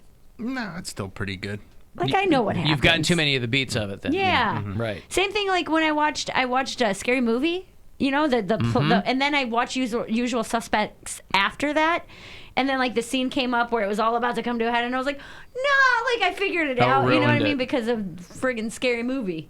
Oh, I see. You know what I mean? But still, it's not the same. still such a great movie. Oh, Even I if you know love it's Usual coming. Suspects. Yeah, that's one of my favorites. But I just bought a bunch of. Well, I bought all the James Bond movies, and I've been watching them and going through them. And man, those early ones, some of the situations that are supposed to be like real intense do not age well. Like there's a scene in Thunderball where he's on a traction machine that's supposed to like stretch him out. And first of all, this machine in and of itself looks like it's just going to ruin your body. Yeah. Like, it's like it's got like a strap around your chest and then around your legs, and it just goes huh, huh, and like pulls you. Ugh. And then somebody like cranks it up, and so he's just getting like, in the way they shoot it and stuff, he's just getting yanked a bunch, and then you're just like, well, that's not like the most dangerous thing I've ever seen anybody be put through. Didn't have much of a budget. He's just getting jostled. right. Do you expect me to talk? No, Mr. Bond. I expect you to shed calories. I expect you to stretch. That's right. And can you stop punching women? Expect you to limber up. Yeah. Well, yeah. I expect you to pay your secretary a living wage. She should be Miss Money Dollar. All right, I've got a break. When we return, I will have, if you're on hold, I'll grab you, but we'll put somebody on Mary's Polar Blast tubing team. We're going back to Boston Mills Brandywine on the 7th, 1 week from Friday. And if you want to get the details on joining us, go to alancoxshow.com, use the keyword Polar Blast. The Alan Cox Show on 100.7 WMMS. And every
100.7 WMMS. That was a call off the Alan Cox Show After Hours line. Yeah. Sure. 216-986-8903. If you are a podcast listener, still want to throw in, even though you can't do it in real time, you can use that number, and just regular after hours, you can do it there too. Cavaliers lose to New Orleans here at home last night, 125-111 against the Pelicans. They are off tonight, and then tomorrow night back here at home, the Romo Fijo to play the world champion Toronto Raptors. Spicy P and the Toronto Raptors. That is a 7 o'clock tip tomorrow night here on WMMS. I'll have your next shot at $1,000 here, by the way, in about 6 minutes, closer to 4:30. Hey, Mike, hello. Yeah. What's going on? What's up? What can I do for you? Oh, is this Alan? It is. Hi. Hey. Oh man, I'm totally fangirling right now, and I just forgot what I called about. Oh, the snake. That's what my screen says. Has 2 snakes. Yeah. Me and my sister, she still got 2 of our red-tailed boas, and I had one too, but unfortunately she got loose in my car, and she died, and that's where she still remains. Yeah, I remember when we first got them, we tried to feed them pink, which are freeze-dried mice, pretty much. Okay. And if they don't eat them, you're supposed to scalp them, which means you're supposed to cut their head open and expose, like, some of their brain tissue. And they were not having it. So we ended up feeding them live mice or whatever. And got to say, that's way more satisfying to watch than trying to feed them non-live or whatever. Well, so because I have people text me saying, "Ha ha, snakes only eat live food," and then other people go, "I don't know any snake owners who feed them live food." So, what's the allure of having a snake in the first place? Well, snakes are my favorite animal. I was born. You guys have been talking about Year of the Rat. I was born '89, Year of the Snake. Me too. And actually, I just found out recently, Mary is a month younger than me. I was surprised to hear that. I thought she was a little older. Ouch. Everybody thinks I'm in my late 30s. What are you, like 38? Yeah. Yeah, sure, whatever. Well, you did some hard living for a while. Yeah, I know. Yeah. Well, I didn't think you were that old. I thought you were maybe 30, 35, 34. But yeah, I don't know. I've just always liked snakes. I've always been a fan. Kind of want some snake tattoos. I don't know. I've just always liked them. Okay, I see. Your, my thing is, I just wouldn't want to have a pet where I had to murder its food. Well, they murder the food. You just have to handle it. Well, no, not if you have to scalp the mouse. Yeah, like I said, we tried that once. They wouldn't eat it. We went away from that, like, within the first month. We just feed them live or whatever. Yeah, that's pretty cool, though. How much longer are you on parole? No, I've never been in trouble. I'm actually on my way back to the terminal. That's why it's so hard to hear me. I drive FedEx. And, okay. You hear the inside of my truck. I understand. So loud. All right. Well, I'll let you get back to work, Mike. Thanks so much for taking my call. All right. I'm super excited about it. Hope to call again in the future. All right. Good. Thank you, Mike. Thanks, pal. Mike. There's Mike. He's got a couple of snakes. Alan, when I was 10 years old, I had a juvenile ball python. It escaped and apparently found solace in the washing machine. Let's just say there were chunks of snake. How do you get that out? I don't want something that's quiet. I don't want something that quiet. I don't want. It's a Tide commercial right there. Did Really your is. snake get in the washing machine again? Mom, there's been a murder. It'll get OxyClean. It'll get snakes out. Snake blood. Yeah. Hi, I'm Billy Mays for Snake Blood. Hey, Cody. Hey, Alan, how you doing? What's going on? I just want to say I love the show. Thank you. And you guys were talking about the Mountain Dew ad with Bryan Cranston and The Shining. Yeah. There is a deep fake with Jim Carrey, his face over Jack Nicholson, and it is amazing. I think I've seen that. I think we posted it at the website. Yeah. A We couple probably months ago did, when yeah. it came out. Yeah. It lines up so perfectly. It's really good. It's actually really uncanny. I feel like So Jim Carrey creepy. could do that role. Of all the ones, yeah, exactly. That's what you watch. Like, you're like, oh, this could actually be Jim Carrey doing this role. Like, he would definitely have a breakout performance like that. He's the perfect comedic psychopath. Indeed. All right. Thank you, Cody. All right, thank you. All right. There you go. When you hear this sound, That means I'm working. Oh, you should watch it. It's good. I don't think I All want work to. and no play makes Homer something. Go crazy. Don't mind if I do. No TV and no beer makes Homer something. Right, something. something. Come on. Sorry. Get them right. You just watched it, too. Yeah, they break out one of those maps of the United States because the Super Bowl's coming up, what every state's favorite Super Bowl food is. Mm-hmm. Chili. Ass. Pizza. Chili ass. It turns out Montana's is ass. Well, it's big sky country up there. Party pinwheels for Ohio. I don't know what that is, but I'm... They're like,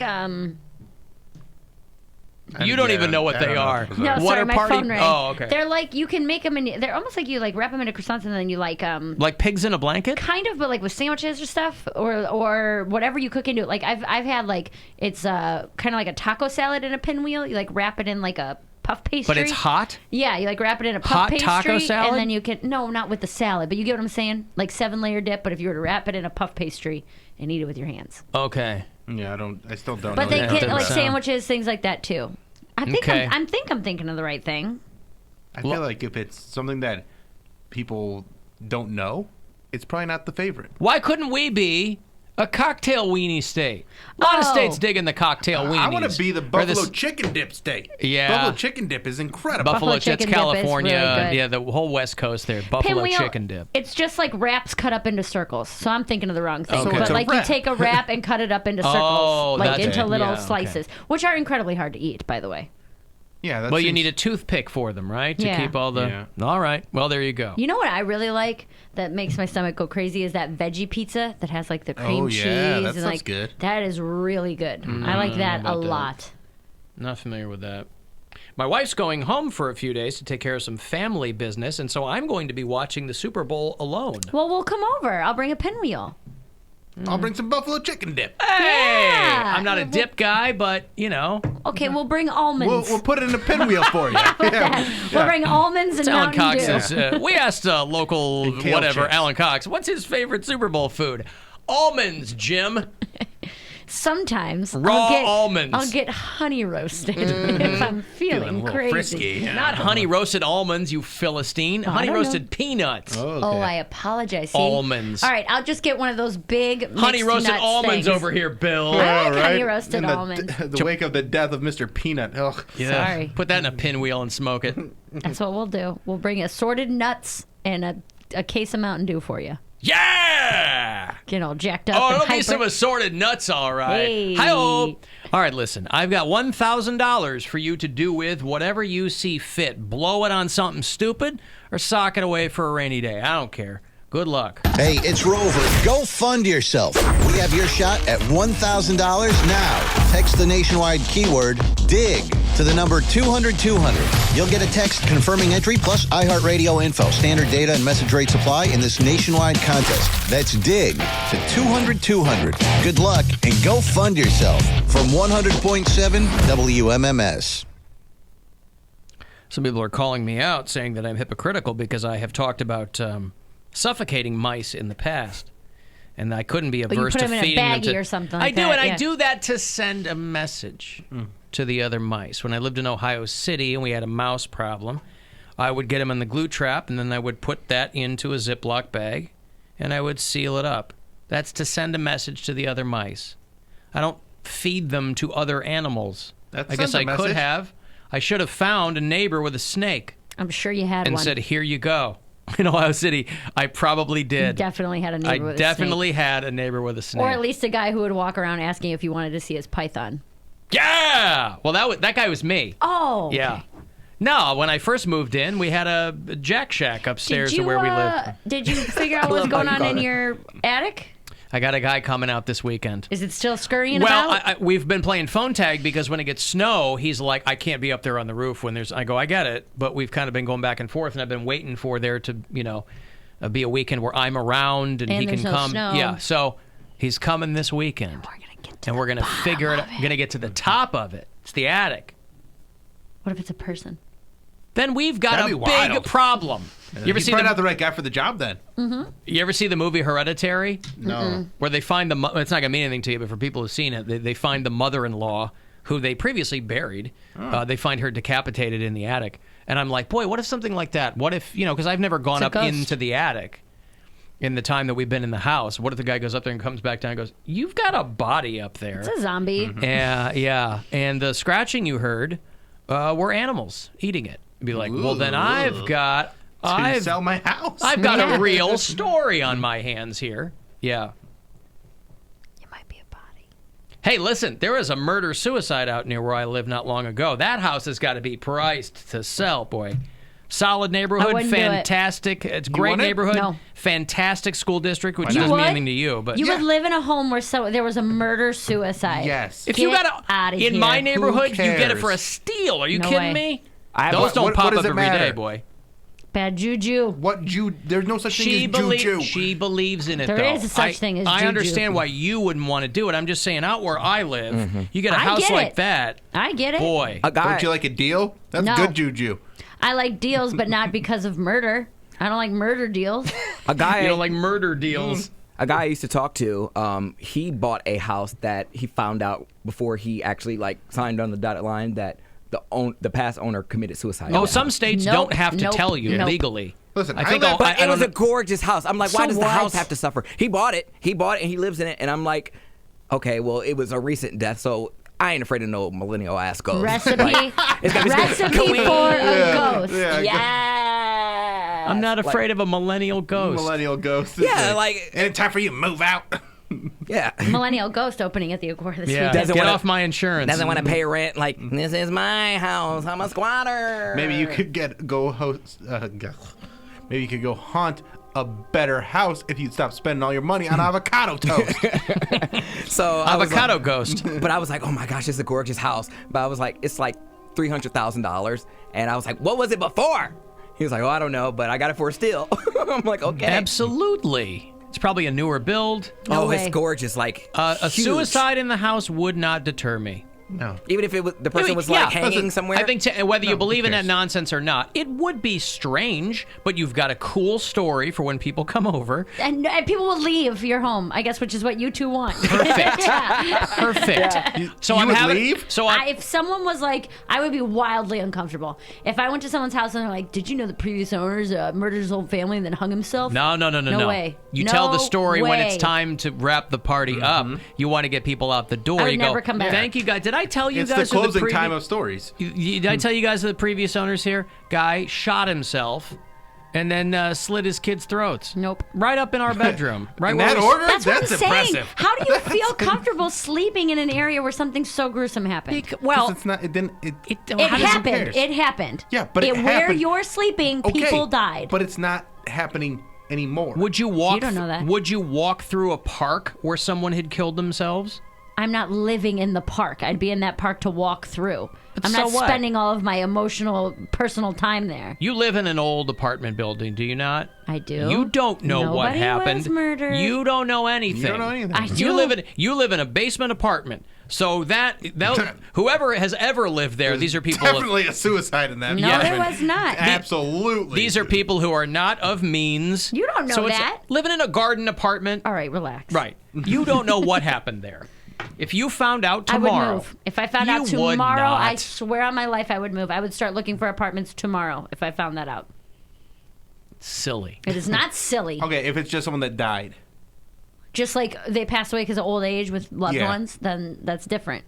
But That's they- not as bad. That's still kind of creepy. I don't like that. Okay, what if? But it- that's not as bad. What if they died, but it was like an accident? I'm talking about like a gruesome act out of hatred and murder and rage, and that's so. I don't want any part of that near my How life. much? Do you believe in what all kind that of bad deal am energy? I getting? do. I absolutely do. I don't care. What kind of deal am I getting? I then? don't care. You could give it to me for free, and I wouldn't take it.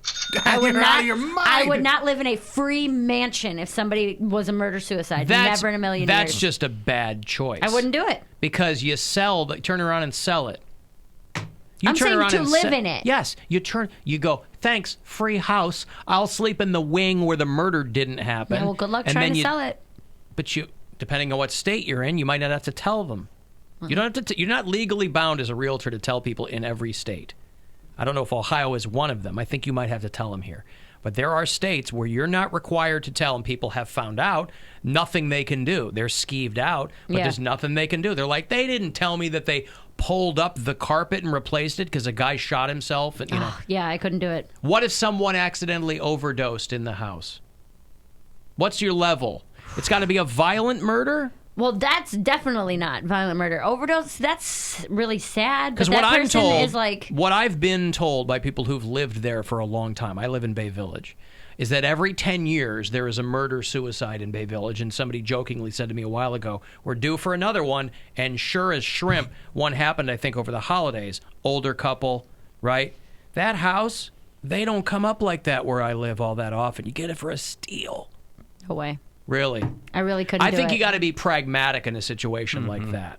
I physically couldn't put it out of my brain I would think about it every single day. Well, of course, I would too, but I'd play past it. But that's gonna affect my mental health. I swear on my life, like living in a place where I know that two Or- people hate each other so much, What if you thought of it as... or someone went crazy. But what if you thought of it as communing with those people? No, though? Mhm. Like here I absolutely am, I'm ensconced in this energy, and yeah, it's a little weird, but I'm going to infuse this place with my own positive energy. No.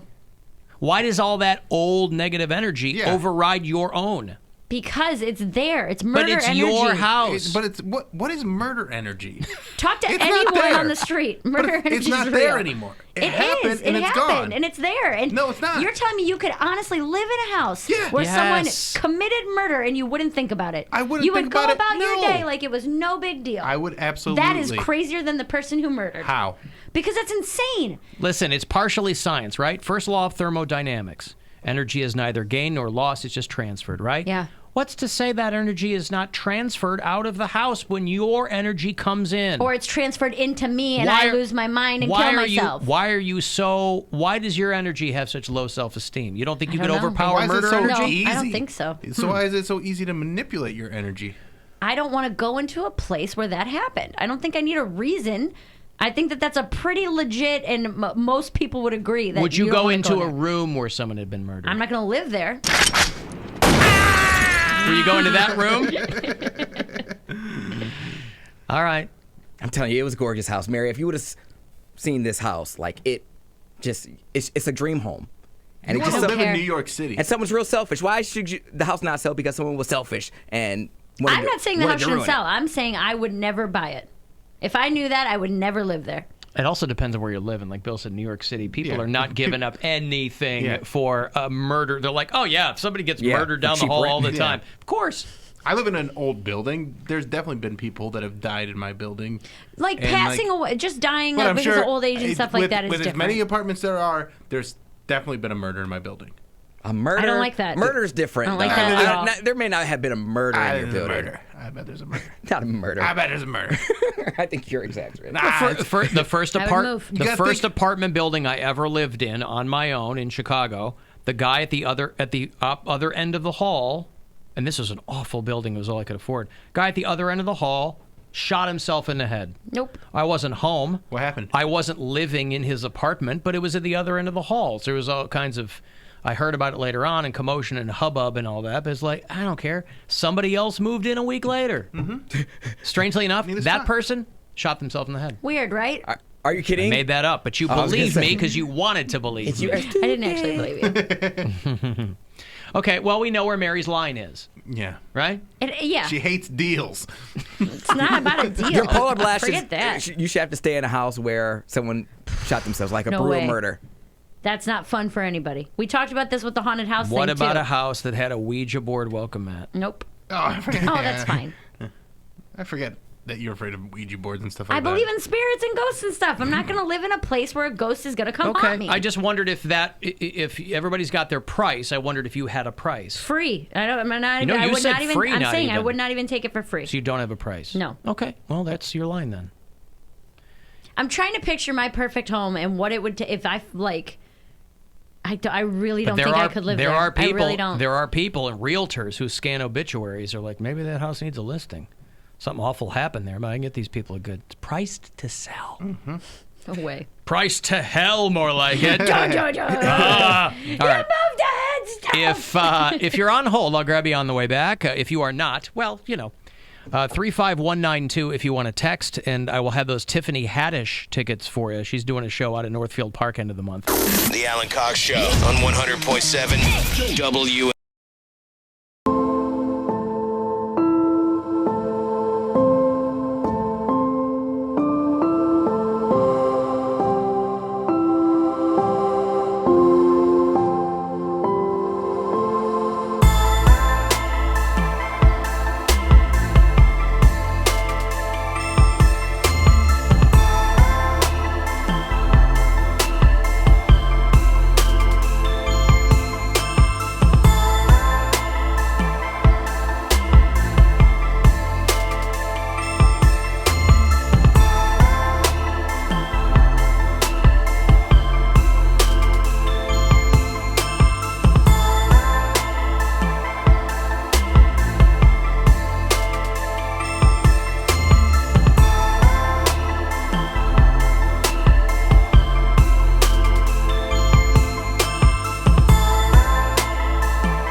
Okay, if you want to go see comedian Tiffany Haddish, she is in town last day of the month, Friday, January 31st. That would be this week.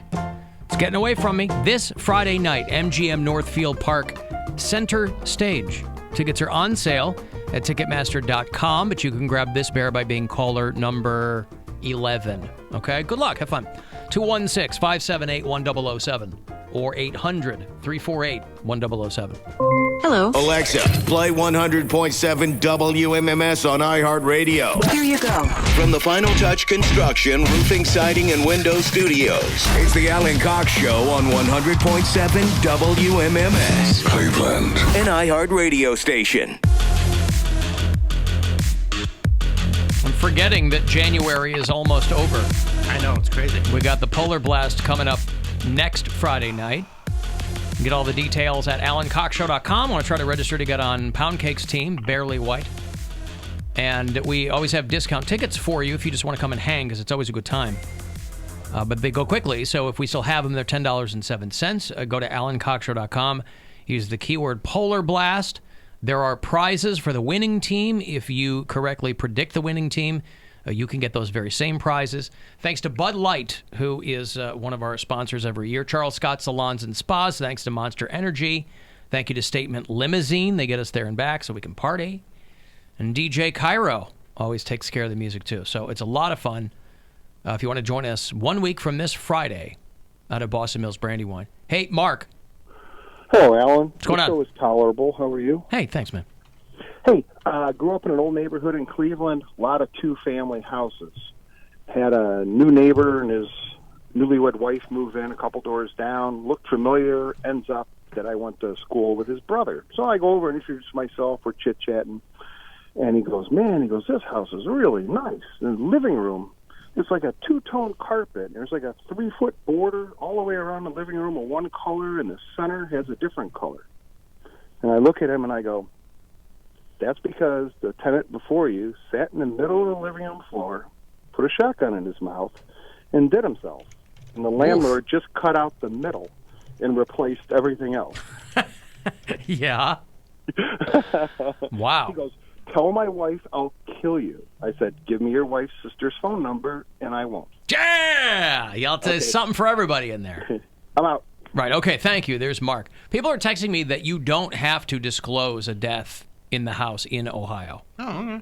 I thought you know. did, but I don't know for sure. I'm like wildly uncomfortable with death in general. Why is that? I'm sure it's got something to do with my religious upbringing. Oh, and yeah, like okay. not knowing where you end up and, that whole thing. And I don't know where I stand with religion, so it makes me uncomfortable to think about death. Yeah, because most people raised with intense religion, like, they can't wait to die. Yeah. That's It's why, not like, that. that's why a lot I have of... a super bad relationship with the church. I just didn't like the people that were in the church. Some of the teachings I still agree with and things like that, but there were people that I met that I'm like, you're such a horrible person. You call yourself a Christian and you look down on everyone and judge everybody when you're a terrible person yourself. Right. So my issue is more with the people than it was with the teachings. So it's Yeah, like... sure. People will screw anything up. Yeah. Yeah. Okay, let me go to Russ. Hi, Russ. Hey, Bill will appreciate this one. I was looking at a historical map from the 1800s of the Medina area. Oh, yeah. And found out that a really expensive house over near Weymouth. Yeah, I know Weymouth.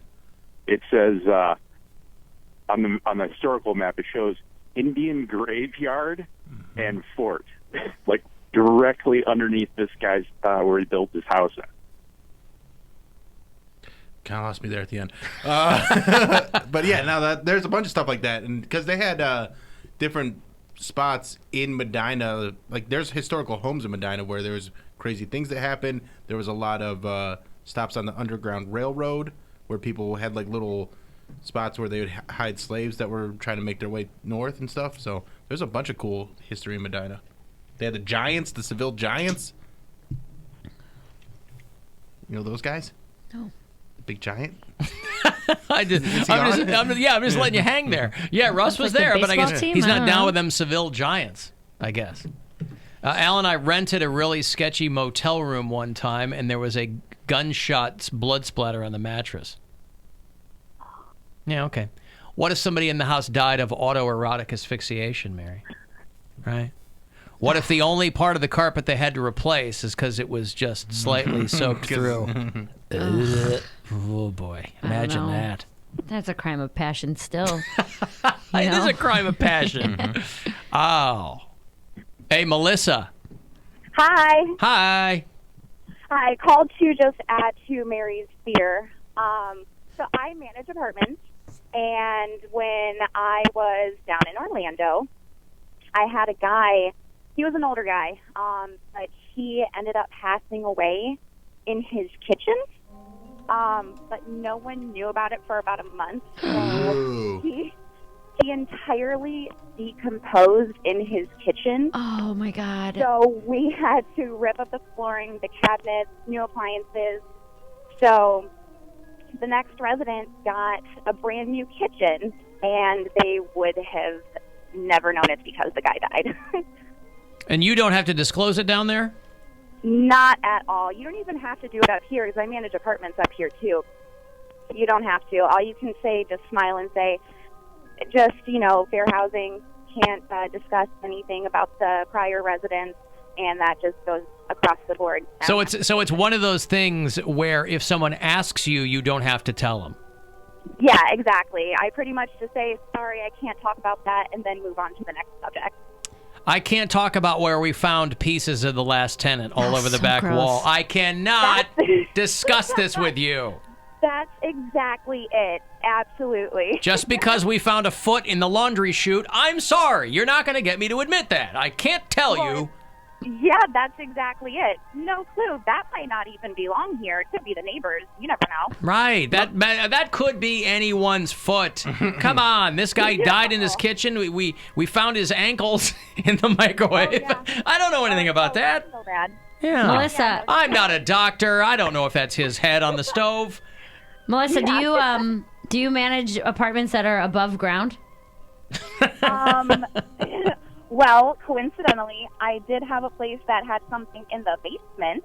No, I don't want a basement apartment.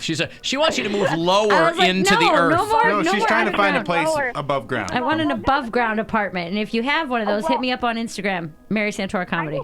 I will go so far as to even put you on the second floor. Look at that! Second floor, so when things get really bad, you can jump out the window. Exactly. Hit me up. I'm not kidding. All right, you said Instagram? Yeah, Mary Santora Comedy on Instagram.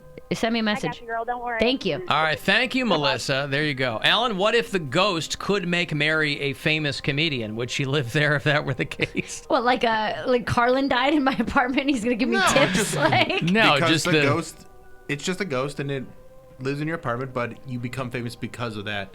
Because situation. of my interactions with the ghost? Yeah. All the material I would derive from acting with the ghost? It's like the ghost of Barry Katz. I know he's still alive, but, he like gives you the accolade and there you're off. I guess that's different. But not many ghosts who die in a murder-suicide are funny, I would assume. What if it's if it's funny? It's just there. What if it's a mercy killing?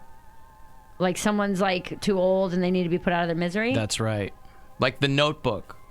I know they both died. I was like, that wasn't a mercy killing. No. But they're both old and they're enfeebled. Like and, old people doesn't bother me. Someone dying, just passing away because they're old is not the same as a murderous rage. A murderous rage. Okay. So it's the rage you don't like. It's the yes. You're more from the Japanese school of spiritual belief. Which is? They believe very strongly in like ghosts and negative energy and all that stuff. So it's like that they have whole movie series based on it that like when a person murders out of rage, that ghost continues to feed on other people. Yeah. Yeah. Yes. My ex-wife lived in Tokyo for a number of years, and she's like, that whole country is very superstitious with ghosts, and like if they build a new hotel, they have to make sure that they have like an extra room in case there's a ghost. Like it's very, very, it's very into that. I think that it's like equal parts the energy. It's equal parts fear and respect, as part of their culture, I guess. Hey, Kaylee. Hi, Alan. What's going on, Kaylee? Well, it started with mice, and then it went to murder, and then it went to Seville, and now we're talking about mercy killing. Yeah, so that's right. It's all relevant to what I called about. Okay. Just a typical Wednesday. So the other day, I went into our cupboard, and I went to get a granola bar for work, and it was half nibbled and surrounded by turds.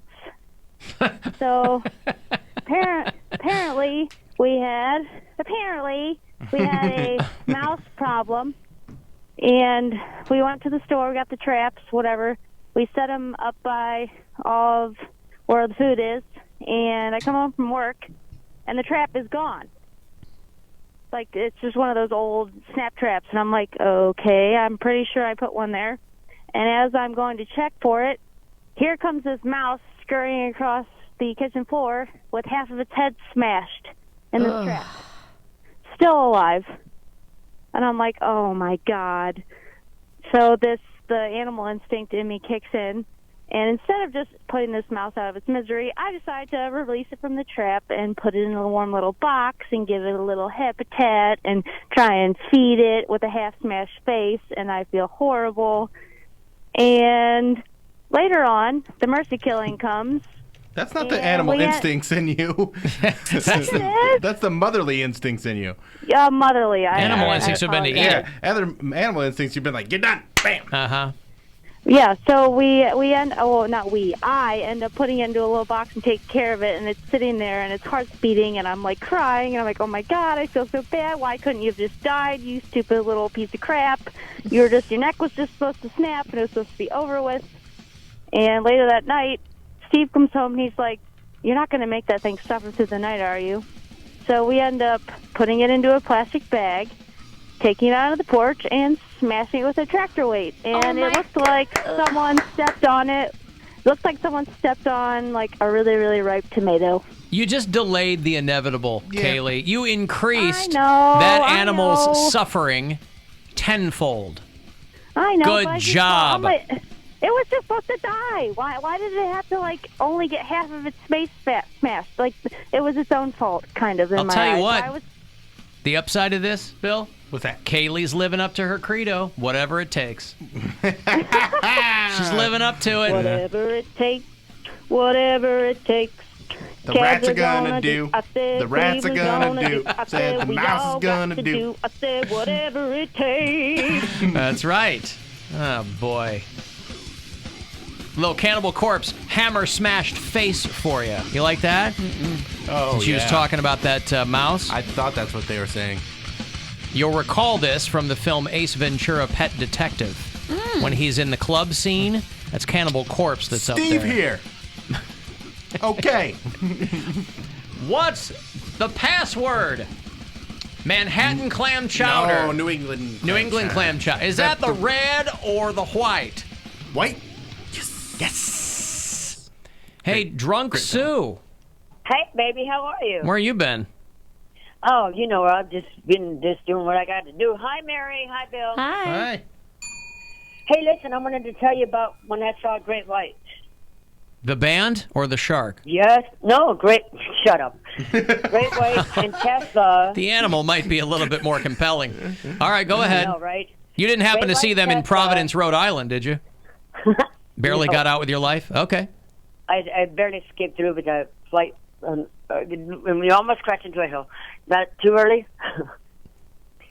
Anyway, I was living in San Diego, and the station out there at KGB was giving away tickets.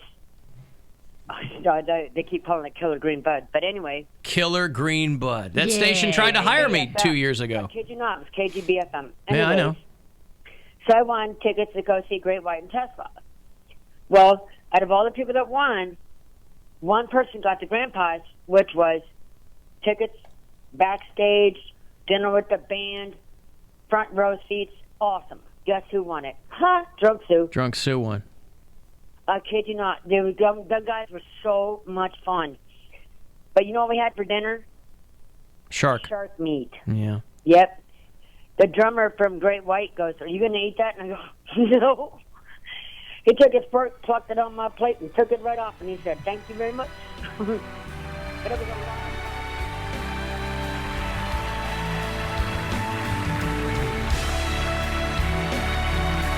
Sure.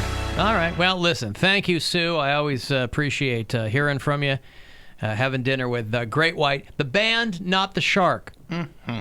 It's an important distinction to make. But they ate shark, yes. Have you ever eaten shark? Yeah. I have. I have not. In the Virgin Islands, yeah. Okay. Was it good? It tastes like what you think Like it would. meaty, Fish. like- Yeah. Tastes like fish. Yeah. Yeah.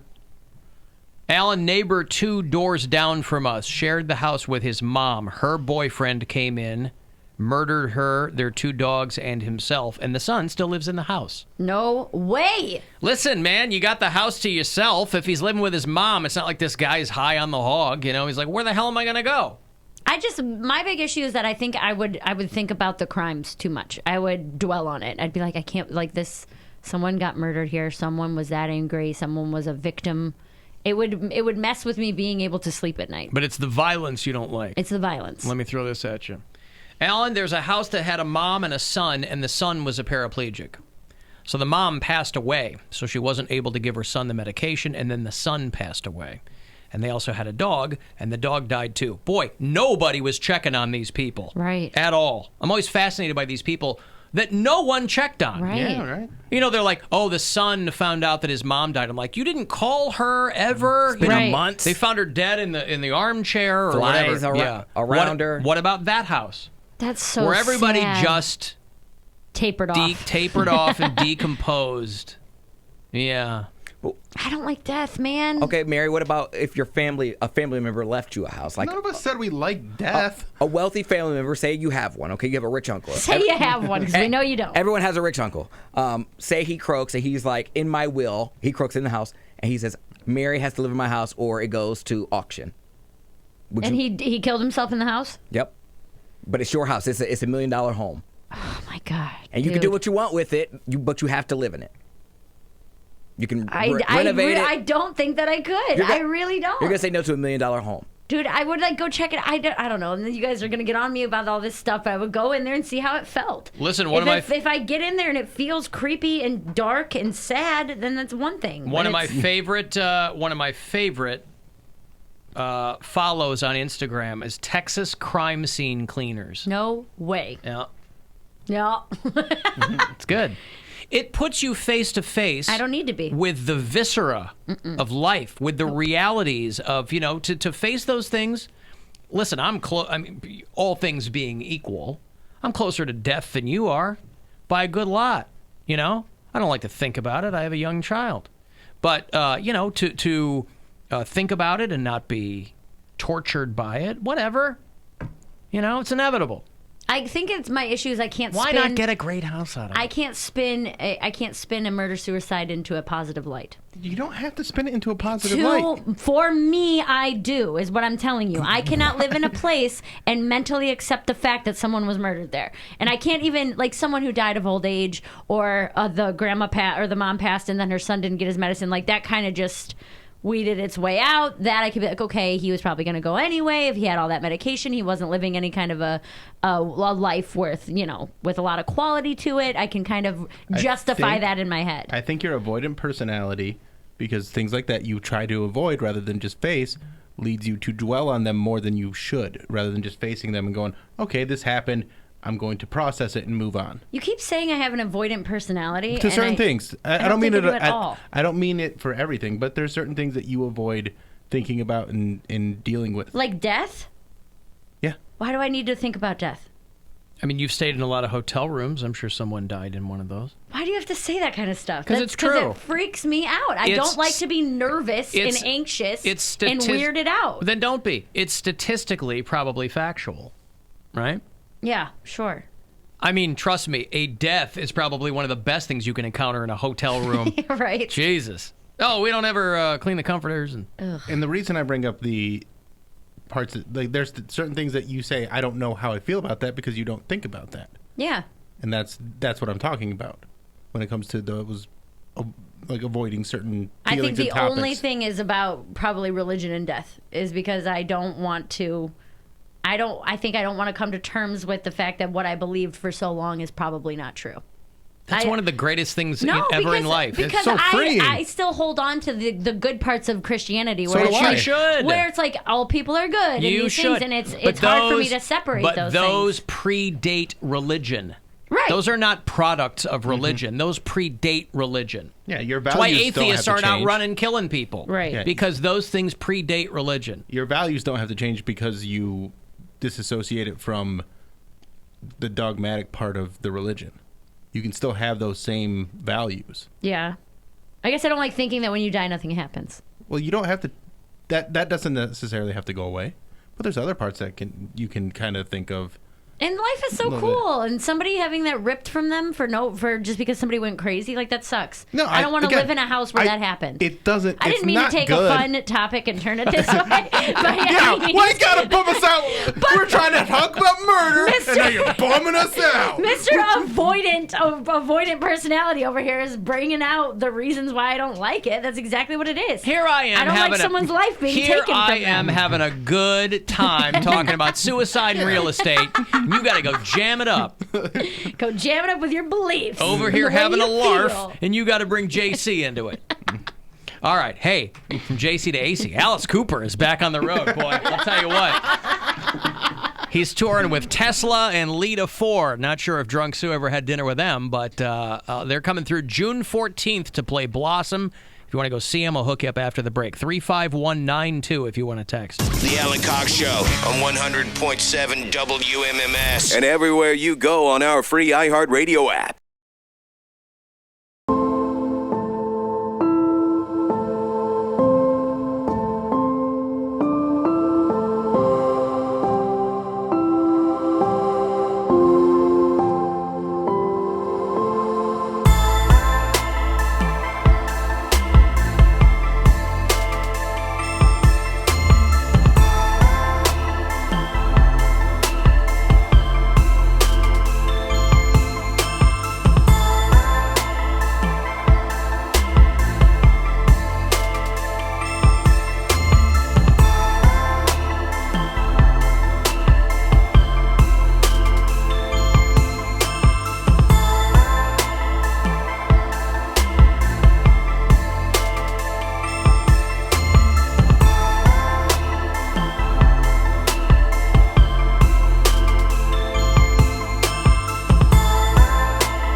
WMMS.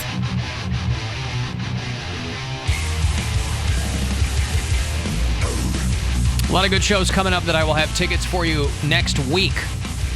Sammy Hagar with Whitesnake and Night Ranger. Nickelback with Stone Temple Pilots. That Ministry tour that's hitting the Agora in July. Kill Switch Engage. And comedian Chris Tucker is going to do a show in a couple of weeks at MGM Northfield Park. So I will have tickets for you for all of those shows next week on the show. About 7 minutes away from another $1,000 for you. 30 past every hour got shot for you to go fund yourself, should you attempt to take it. Hey, Bob. Yes, sir. What's going on, man? How you doing? Good. Love the show. Thank you, Love sir. all you guys. Thank you. Mary was talking about living in a house, apartment, whatever, where somebody passed away. Yes. I live in a house where somebody did pass away. Okay. They passed away in a room that I sleep in every single night. But was it violently? No, it was not. Yeah, I think that's what she's... was this a person known to you? Was it a relative? It was a friend of the family, and they gave the house to me and my kids when they passed away. Was that the plan, or it just turned out that way? Kind of both of them.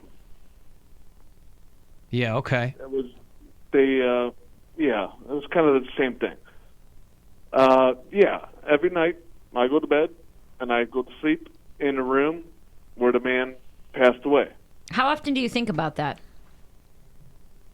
I really don't. I mean, once in a blue moon I do, but it's Like not. if you need a real good one when you're cranking it? No. There's a ghost watching me. Oh, no. It's not creepy at all, and I don't see any reason why you wouldn't be in a house where somebody passed away. I mean, I understand of what you're saying of, somebody was murdered.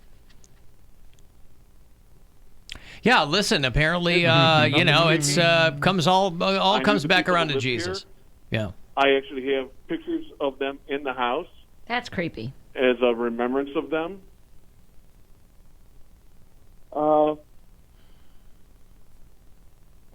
Okay, thank you, Bob. I appreciate the call. He's sleeping there every night. Maybe it's giving him the willies while we're talking to him.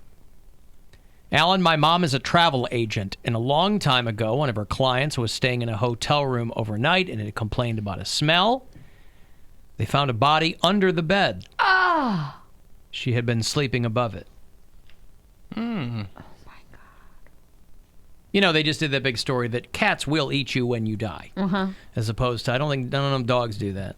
But cats absolutely will. And cats, like if you stay still for more than 15 minutes, they start to eat you. Cats don't wait at all. True. They let cats go on these body farms, and they're like, oh, yeah, the cats get right in there. Because you forget they're descended, from these giant beasts. Carnivores of the highest order. The cat's not going to eat me. Alan, my wife and I bought a... You die in that place, you will. Yeah, but not alive. A lot of people pointing out, by the way, that living in a house while someone is being murdered still better than living in a basement apartment. So, it's a sliding scale. My apartment's just cold, and I can't open the windows. That's all. Cold like death. No, cold like winter. One of the houses I lived in Oberlin, they have a lot of those homes that were like a part of the Underground Railroad. And I remember one house, after we moved out of the house that I grew up in, we rented it, and there was a cellar door, which I thought was like a wine cellar. I opened it up, and it just looked like essentially like a prison. But it was just a bunch of bricks, and then it had like a little bench around and to complete the square. I was like, oh my God, there were slaves sitting in there. So I know someone probably died in there. I get Runaway like slaves, the history of things like that, like Underground Railroad and Chirp. It didn't make it any less creepy. No, though. it's still creepy, but like how some people could think that was kind of cool, or like, hey, this was a part of I did not go in that movement basement or whatever. But yeah, I did not go in that basement at night because it was really creepy. Yeah, the Underground Railroad. I mean, you think, Bill, about all the people that died in those train cars. That's thing, creepy. Alan. Yes, they wouldn't let them die, and they would always say that it's like Disney, where they take them off property and then pronounce them dead. Oh, that's what it is. Massa got me working. That's right. They pronounce them dead. They're like, dead. They sing as they leave. We needed to get a vet out here to pronounce them. It's never finished. Master got me working. Someday Master set me free. Alan, my wife and I bought a house where the previous owner had committed suicide in the garage with carbon monoxide. We got the house way below market value, but after a while I started having weird dreams. That's what I'm saying. Also, his mother insisted on coming over and repeatedly showing us how the emergency release on the garage door worked because she was convinced it was an accident.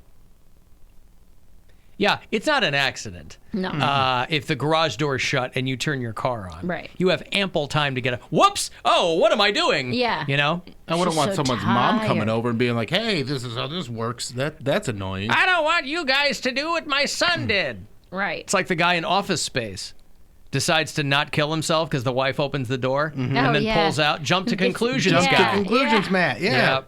Yeah. Living for today. Living for today. Alan, unbeknownst to me, I lost my virginity in the same room that his grandmother died in. Woof. At the same time? Yeah. She was under the bed. She was over in the rocking chair. You better make this fast. That's right. Hey, speed it up, Sonny. I'm trying to get to my great reward. My great reward. All I'm saying is that the movie... This camera's getting heavy. Oh, God. The movie Jaws gave me nightmares, okay? The movie Jaws gave a lot of people nightmares. I saw What's it the like idea? 5 years ago. Oh. Yes, okay? So, I don't think I could... that's my argument. I don't you think need that to I could... desensitize yourself. That's what it comes No. down But to. sharks Absolutely not. are real. So is death. Yeah. But And ghosts murder. are not. You're talking about the aftermath of death. I'm saying that I don't think that my brain could handle living in a place like that. I would be thinking I'm laying somewhere where someone got their life taken from them. Could you live in a house where someone had a live shark? Probably. How big is the shark? It's like a a bathtub shark? It's a great white. It's a Grand Blanc. So now you're trying to I get wouldn't me want to live there just because that's a lot of upkeep. right. You're taking me out of the basement and putting Saltwater me in a tank. boathouse. Yeah. My boyfriend died in the place where we lived, and I'm still living there. No way. All right. That's different. You're holding on to some things you don't want to let him go. You know what I mean? Like that seems like this was our place. We're still together as long as I live here, kind Or of a it's just thing. where she And lives. I mean, I don't know. If I had a significant other die, well, we already know where I stand. If they died in an apartment, I couldn't even live in an apartment, the house that we lived in together. I had to move out 2 weeks later. Like I can't be here if we're not going to be together. All those memories and You need everything. Desensitization to I don't marry. think so at all. You I know, think maybe more more murder, more No. what's that? Confrontation therapy? What? Aversion therapy. No, aversion is. It's where they make you whatever you're Yeah. afraid of. You have to immerse yourself Okay, in yeah, it. aversion therapy. No, I don't think that being geeked out by murder is a poor quality to Again, have. I'm not trying to convince you of anything, but I think that You're hung up on the fact that I said I wouldn't even live there for free. Yeah, I think everybody's got a price. I mean, 'Cause of the ghosts. you've made it clear you don't have Not one. even just because of the ghost, because I could not sleep in that house. When you say it out loud. I would be laying in a bed knowing someone was murdered in this room. Somebody's Understood. life was taken from them in this room, and they had nothing. They had no control over it. What I'm saying That's is, messed up. what I'm saying is, if you were to look indefinitely into the past, wherever you were staying, you'd go far enough back, and something would have happened there. Maybe a Native American warrior had been slain on the undeveloped different. land where now your dank, cold garden apartment now sits. That's you go far. completely different. No, it's just a matter of time. Right. Right. It's 100% a matter of time. If there Comedy was, equals tragedy plus time. You should find all of it hilarious. I mean, saying if there was a war hundreds and hundreds of years ago where people died, I'm not saying And I there want was. to live on a battlefield. More than one. I'm not saying that, but that's different than 5 months ago this guy was killed here and that's why your house is free. When Gwen and I went to Paris, one of the things that she really wanted to do, and I was right there with her, was to go down into the catacombs, where it's just piles of bones and skulls, and all the people who were like killed that were put in cemeteries in the French Revolution, all this stuff, hundreds and hundreds of years of history, lining these caverns down underneath the streets of Paris. Would you go down there to look face into skulls and bones and, you know? I don't know, man. Because, so I went to the art museum a couple weeks ago, and they have artifacts. They don't have bones and skulls and things like that, but they have, this piece is this old, and this person was buried in it, and whatever. And that kind of weirds me out, but when it's a history thing, I think it's different. You're not asking me to live in the catacombs. But all death, by definition, is history. Yes, I get what you're saying. But the catacombs and someone being tweaked out on meth and killing their wife is different. Hey, why you gotta drag meth into this? Because it happens. Give meth a bad name over here. I am Meth didn't even do anything to you. Okay. The catacombs of Paris hold the remains of more than 6 million people. That's crazy. It's amazing. To me, that's more of a history thing. Yeah. But it would definitely weird me out to see skulls. They're real people's skulls and bones. Yeah. And you can just go walk around in there. They line the walls of these tunnels that you go through. That's pretty crazy. Yeah, that's ossuaries. That's really creepy. See, I'd be in there afraid that the entrance would crumble and then we'd be stuck down there or something. There is part of that catastrophic mind. Because you have to take a very long That's what I'm saying. circular You are staircase so far down. Yep, and then one right back up. So you're very underground. If any of those stairs break or if something were to happen in the because you figure all those old European cities where there's actual history, they're older than 200 years. Yeah. They're building cities on top of the city on top of the city. So there's just centuries of history underneath. I thought about that, with those catacombs. How has that not been a terrorist attack? Especially because it would take. We killed all your dead people? Well, no. When people who go down there to visit, people would get trampled trying to get out, and there's only a. But they would just blow up a tour group, and then the walls would cave in on themselves. I mean, it's not that many people probably down there. They're looking to blow people up above ground. They're not looking to blow. Yeah. I don't have a catastrophic mind. Going stories underground, and that's a little bit of a panicky situation for a lot of people. That's not a catastrophic mind. Catastrophic mind is I'm afraid to walk across the street because I might get hit by a car. That's different. Hey, first let me give you this money. I got $1,000 as promised, a chance for you to go fund yourself. Good luck. Hey, it's Rover. Go fund yourself. We have your shot at $1,000 now. Text the nationwide keyword CRAZY to the number 200-200. You'll get a text confirming entry plus iHeartRadio info. Standard data and message rates apply in this nationwide contest. That's CRAZY to 200-200. Good luck and go fund yourself from 100.7 WMMS. Hey, Dean. Yes. What's going on, Dean? Not much. Hey, I got a crazy story for you. I'm a long-time listener, first-time caller. Thank you, sir. My uncle ended up shooting my aunt with a shotgun in a chair, and he left her there for a couple of days, and he called my niece up and says, hey, come over, I have something to show you. She came over and showed him, and he ended up going to prison for that, and I guess he died in prison. We haven't heard anything since, and it's been about 15 or 16 years. Who lives in that house now? I'm not sure. It was over in Euclid off of 200th Street, 210th, I think, or something. But none of your family members were yeah, let's get it on the cheap. No. That's what I'm talking about.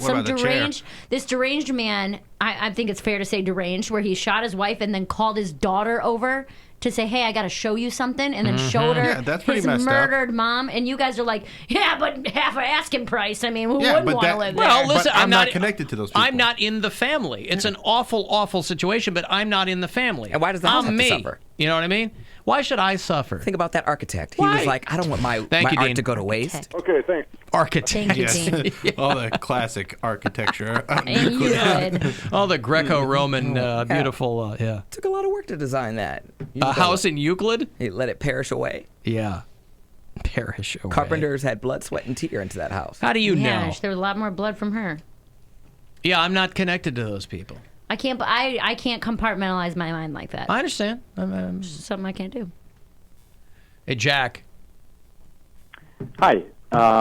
This is a slightly different take on the whole sort of bad energy in houses conversation, but I think it's related. About 7 years ago, my wife and I moved into a very old house, and when we moved in, there was this handyman, and he was moving out furniture.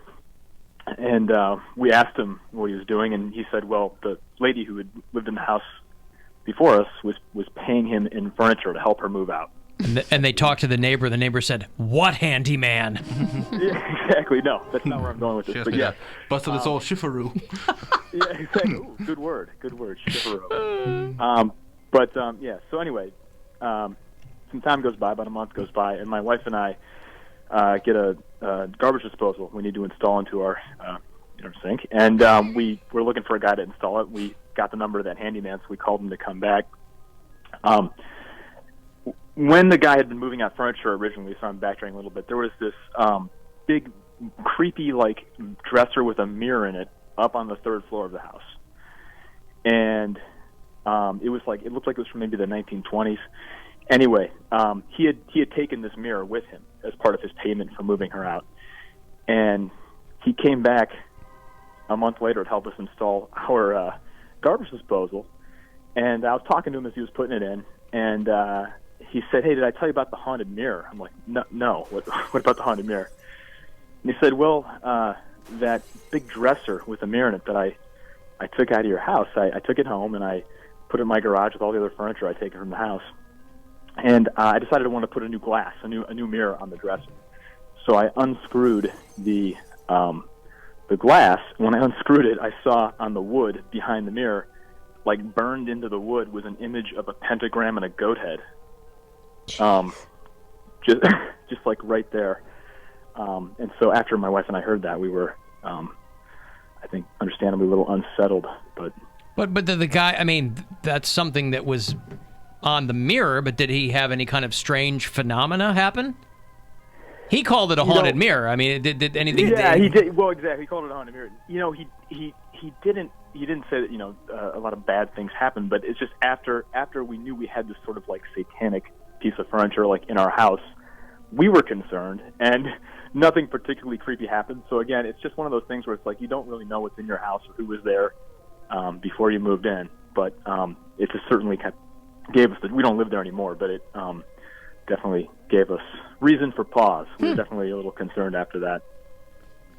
It's the haunted shifaroop.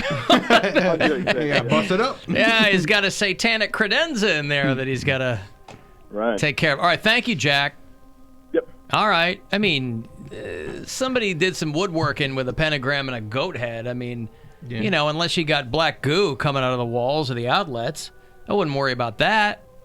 You got some Amityville horror type situation. Yeah. Maybe this person liked pentagrams and goats. Yeah, probably just a kid that listened to metal. Doesn't mean that they doesn't mean they were into the devil. And even if they were. What's the matter with that? What, the devil can't have good taste in occasional pieces? What's the matter with that? All right, I've got to take a break here. Hey, if you want to give me a text, 35192 for that. There's plenty for you to waste your time with at alancoxshow.com. If you want to look into getting on Poundcake's Polar Blast team, you can certainly do that as well. Go to alancoxshow.com, use the keyword Polar Blast. The Alan Cox Show on 100.7 WMMS. And everywhere you go.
When I was a young boy, my father took me into the city to see a marching band.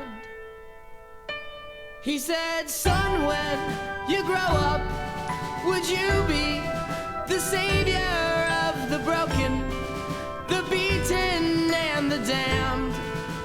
Take the lyric out of a song. Could you imagine if your dad took you to see a band and said, could you be the leader of the broken and the damned when you get older? Things that sound great in songs are ridiculous if you say them out loud, just as prose. So I'm going to need you to do me a favor. I know you're 7. Gonna need you to lead the broken and the damned. Hey, what? To join the Black Parade. Can I? And in order to do that, I'm gonna be out of your life from now on. Phantom. I'm gone. Goodbye. Can I start with the broken and graduate to the damned? That or- explains it. My dad had that conversation with me, and I just don't remember. See? He's been out of my life ever since. Should have put the lyrics behind it, or the sound behind it. The beaten and the damned.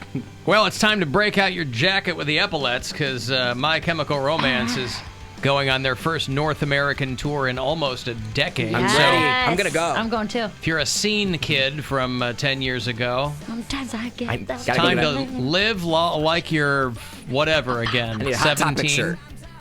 Yeah. I was on in Chicago when this was out, and we were I beating love the this piss song. out of this song. 11-year-old me is just Oh, like, yeah. It's one of those songs where it's not that long, but it feels like it's really long. No, it does not. Unless this is an edit. This is 4:35. But I feel like the song went on and on Still and pretty on. long, It was yeah. like, I'm surprised I haven't done the It's like Super an Bowl. okay song, but no. done what? You got 2 songs. Are they coming to Cleveland? They are not. Nope, you'll have to travel to see them, but it's going to kick off. Let me guess, Detroit or Pittsburgh? Yes, it kicks off in Detroit, September the 9th. They will play the Little Caesars Arena. They're doing maybe 20 stops. Well, I'm not going to Dirty D, so You've I'll been wait there. for Pittsburgh. September 9th is Wednesday. They are not playing Pittsburgh. You'll have to go to Detroit or Chicago. They're going to play Riot Fest, but that's a festival. They'll play Toronto. So, yeah, you'll have to travel if you really want to see these guys. They're doing overseas this spring and summer, and then they'll hit over here in the fall. So anyway, there you go. They're great. They're not, but They I mean, if you They are. if you're no, I mean, but if you're objectively, they are. if you're a fan, that just means they're great, but not to anyone else. No, the great to a generation. I mean, it's Yeah. just that like. It's me. Yeah, you guys, Between because you're me and him, younger. yeah. I was too old for this. Alan was too old for it. And just no, didn't it fit wasn't. with It us. wasn't even that I was too old. I got nothing against the band.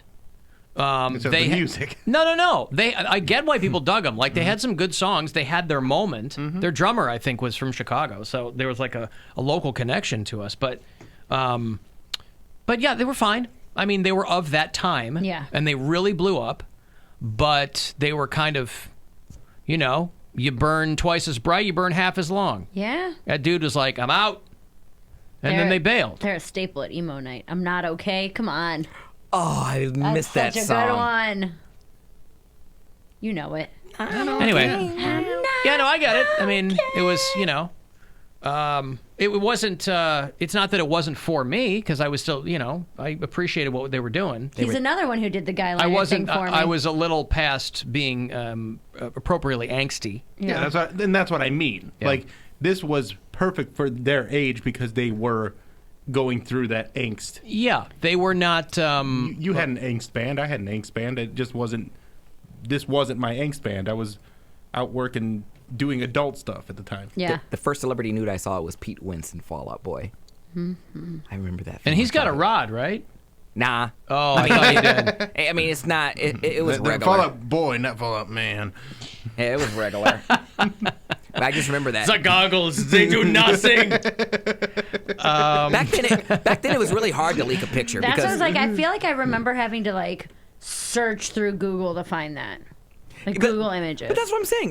You were dumb if you got your nudes leaked because it wasn't like they had a cloud back then. Like you had to put it on a digital camera, then on a flash drive, then on your computer, and then have someone upload it. So someone really had that's to when hate you had to earn your D pics. Now people whip them willy nilly. People airdrop them. You had to work to get that stuff back then. That's That's yes. real. People I know. are I know doing it that. is. I know. It's Whoever has their Bluetooth on, airdrop it. it really What? devalued the impact of them. You know, they really flooded the market.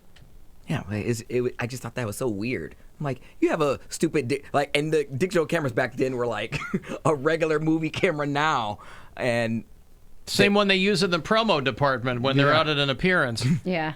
Old 2005 digital camera for some. I remember getting a digital camera for Christmas from my high school sweetheart, and it was like the best gift I could have ever asked for. I remember when I was 13, I got a Kodak Instamatic, and I thought it was the greatest thing, where you had to take the roll of film and get it developed. Oh, yeah. But getting your own camera was It like was a rite of incredible. passage. And you like you had to take out the battery to put it in its little charger. Like you couldn't just charge the little SD card was right in. I filled up like 3 of those SD cards.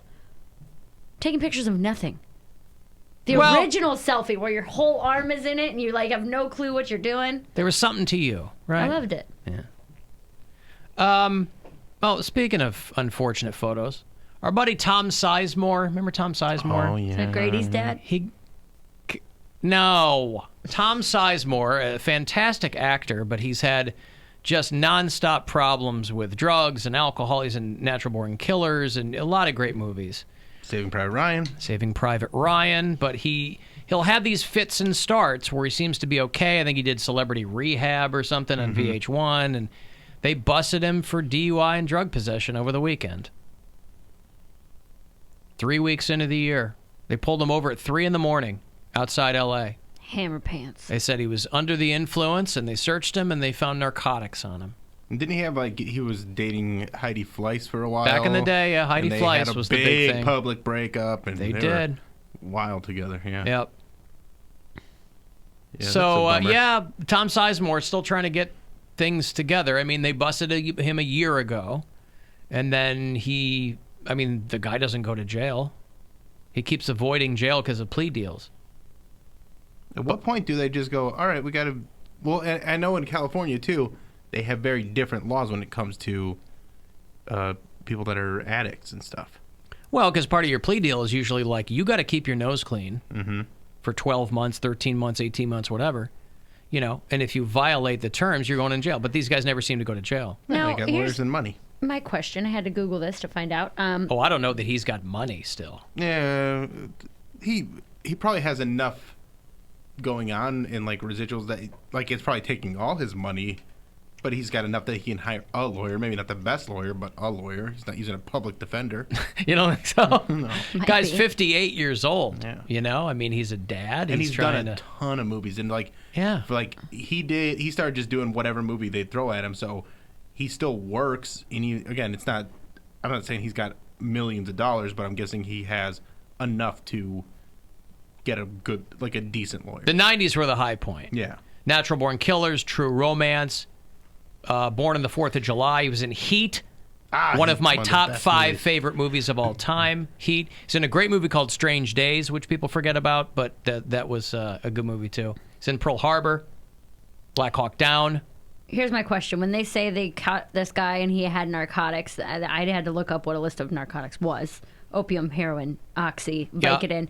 Is that it's clearly not prescribed to him, right? Right. Like you can't get in trouble for having a bottle of oxy that has your name on it. Well, he's like a cocaine guy, I think. They probably found cocaine on him. Is that a narcotic? Yeah. Well, Okay. Cocaine is, yeah. Okay, I didn't know. But you can't get in trouble for a prescription. No. You would have to have loose oxy it or depends something too. like that. If you have a prescription and you can prove it, that's one thing. But sometimes people Morphine, will have tramadol. They'll have a ton of prescriptions from different doctors, and because they're just working the system as best they can To intent to distribute or whatever. No, not even that. They're just getting it. They're going to different doctors and saying that, I got this pain here, I got this pain here, and just getting their prescription filled for some sort of painkiller just to feed their habit. Got it. Yeah. He was in Big Money Rustlers. Remember the ICP cowboy movie? Oh, jeez. I mean, who could forget? I can. It was. I hope at the gathering they put it on a big screen. It was the You can prequel watch to Big it. Money Hustlers, right? Mm-hmm. They go, here's the story before Big Money Hustlers.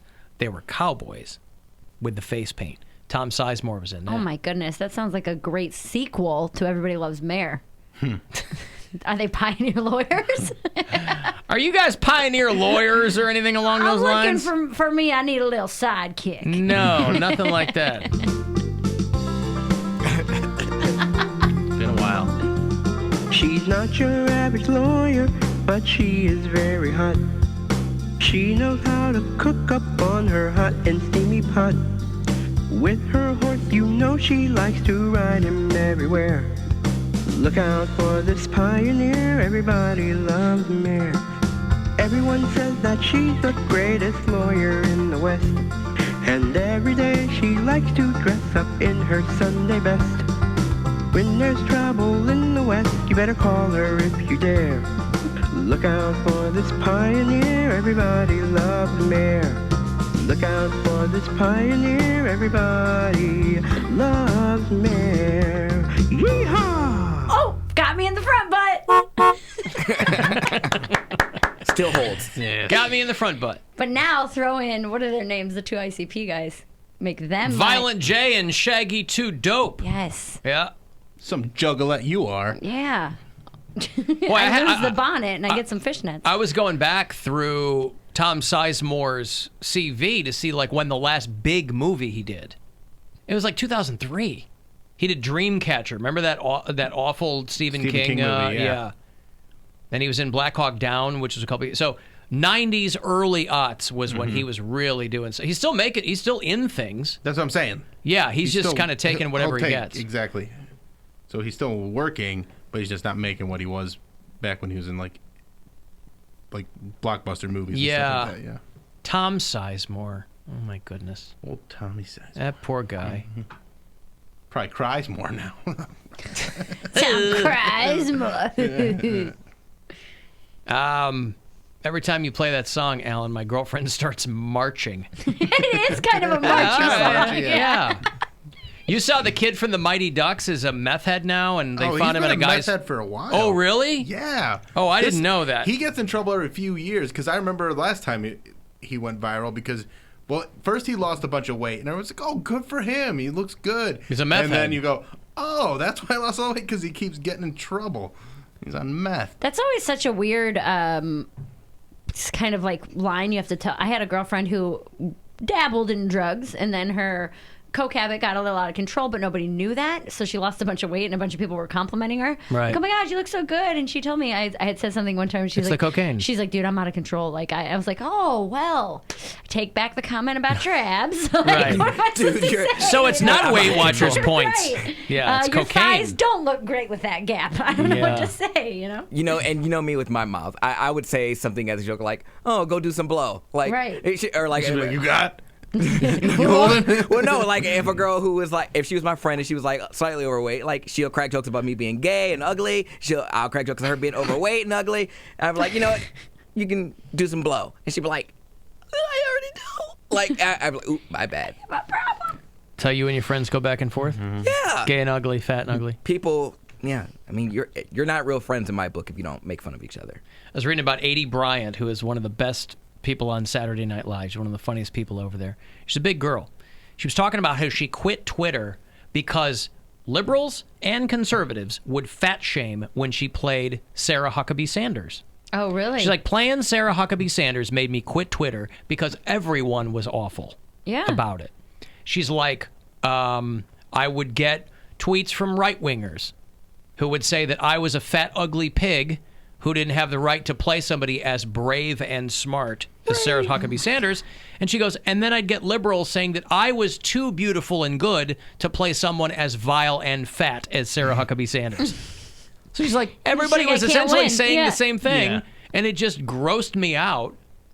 She's like, it was brutal. And she's like, it made me sad because it was both sides were doing the same thing. Well, there's a lot of like famous we are?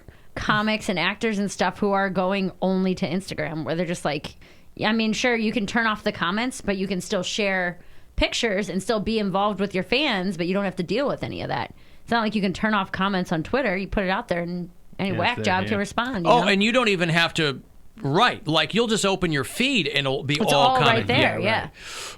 So, well, and there's stuff like, if you just mention a word, people will come at you on Twitter. Like, there's things, like I posted something the other day, and some dude that was just a basketball fan, this is like a dunk that happened on LeBron, and he just came at me for like 3 days. I'm like, I didn't reply to this guy once. Right. And he just kept tweeting at me about something that I was just like, that was a cool play, because he was like and I'm a LeBron fan, and he's like, but he was like, he thought I was trying to disrespect LeBron. I'm like, dude, you got to calm down. Right. Wait, he was taking umbrage with what that you said? I just said LeBron got dunked on, and it was just, and he's I see. oh, that's like, LeBron. He's the greatest of all time. How dare dude, you? I'm just not. Twitter people are nuts, dude.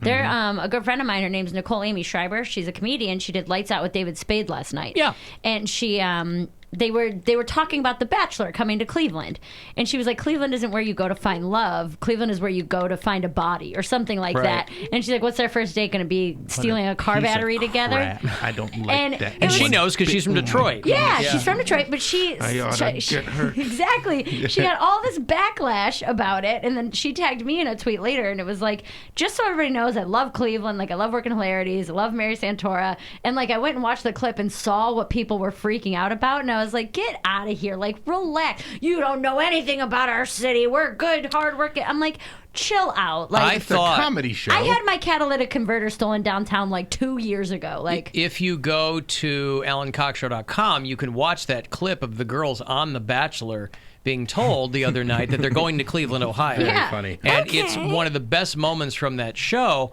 But I thought that the write-ups on that episode were going to be like, you know, Cleveland gets a bad rap, but blah, blah, blah. But all the write-ups on that episode of the show were like, boy, Cleveland does not. They did not, for all the money that the Board of Tourism probably paid to get them to go there, they did not have the best showing of that city. They're like, they go to Cedar Point, which is an hour outside the city, and then they had to stage like, oh, there's a pierogi cart or something. Actually, like, I know it's wintertime, but my they were ex- here in October. Yeah. Right, but still, like, you know. My ex lived in Broadview Heights, and they were filming at I think it was a winery or some type of restaurant right across the street from his development. So like they just put him in a spot, and that's where they kept him the whole time. But it was like a multi-million-dollar winery. So I mean, there actually is not going to be a date because Peter's left town. He's left Los Angeles. What? Ladies, it's time to pack up. Oh. Where are we going? Where are we going? The first stop on this amazing journey that will take us literally around the world Oh my God. will begin in a city full of art, culture, and rock and roll. Peter's going to meet you in Cleveland, Ohio. Is that me? Yeah. Oh, I'm Sounds sorry. like you, yeah. Did I screw up your video? I love didn't it. know. That's my favorite part. Oh, I didn't know that. And leave this mansion. You will not be coming back. The girl's like, Ohio? Listen, if I was somebody from Dallas or L.A. and I'd never been to Cleveland, I would think the same thing, you know? I actually got a vase from their ceremony that they had at that winery. My ex gave An it. actual vase. Yeah, because they were getting rid of props, like, because they were like, we're never coming back to this bitch. So they essentially were like giving away. They were giving away. We're the props. never coming back. they flew away, and Sure. they're never coming back. And so yeah, in my house, in my roommate's house, I gifted them because they watch it all the time. But yeah, that was kind of cool. Right. I wanted to see what expensive life was, and I was like, oh, this is more than I can afford, so I dropped it. Huh. All right. Alan wasn't Tom Sizemore in Inception. I don't think he was. No. Tom Hardy was in Inception. Yeah. I don't think that Tom Sizemore was in Inception, though. But Heat, I mean, I still haven't seen that one either. oh my God. One of my favorite movies of all time. It's a heist movie, right? It is, and I will. Is if it it's- like the first heist movie? No, it's 95. I saw it the night it opened. It opened New Year's Eve, so December 30th, 1995. I was just like, I had just moved to Kalamazoo, and I was home for the holidays. I had just moved to take the gig in Kalamazoo in September, and so it was my first time home after moving there. So I was home over the holidays and went to see Heat with a friend of mine. And she was like, I don't want to see this. I go, well, it's going to be great. Yeah. And it was unbelievable. That's one of those movies, like, if it's on, I don't care where in the You movie, gotta watch I'll it. watch it. That's me with Sister Act 2. Because it's Same same movie. thing. Yeah, same thing. Same level, yeah. Yeah. And I think a similar cast, right? I mean, John Voight, Val Kilmer, Pacino, and De Niro, both in Sister Act numero dos. Yeah. Sister Act 2. It is. No matter what channel it's on. You got Whoopi and what's Lauryn that? Hill. Right? I have to watch it. I have to.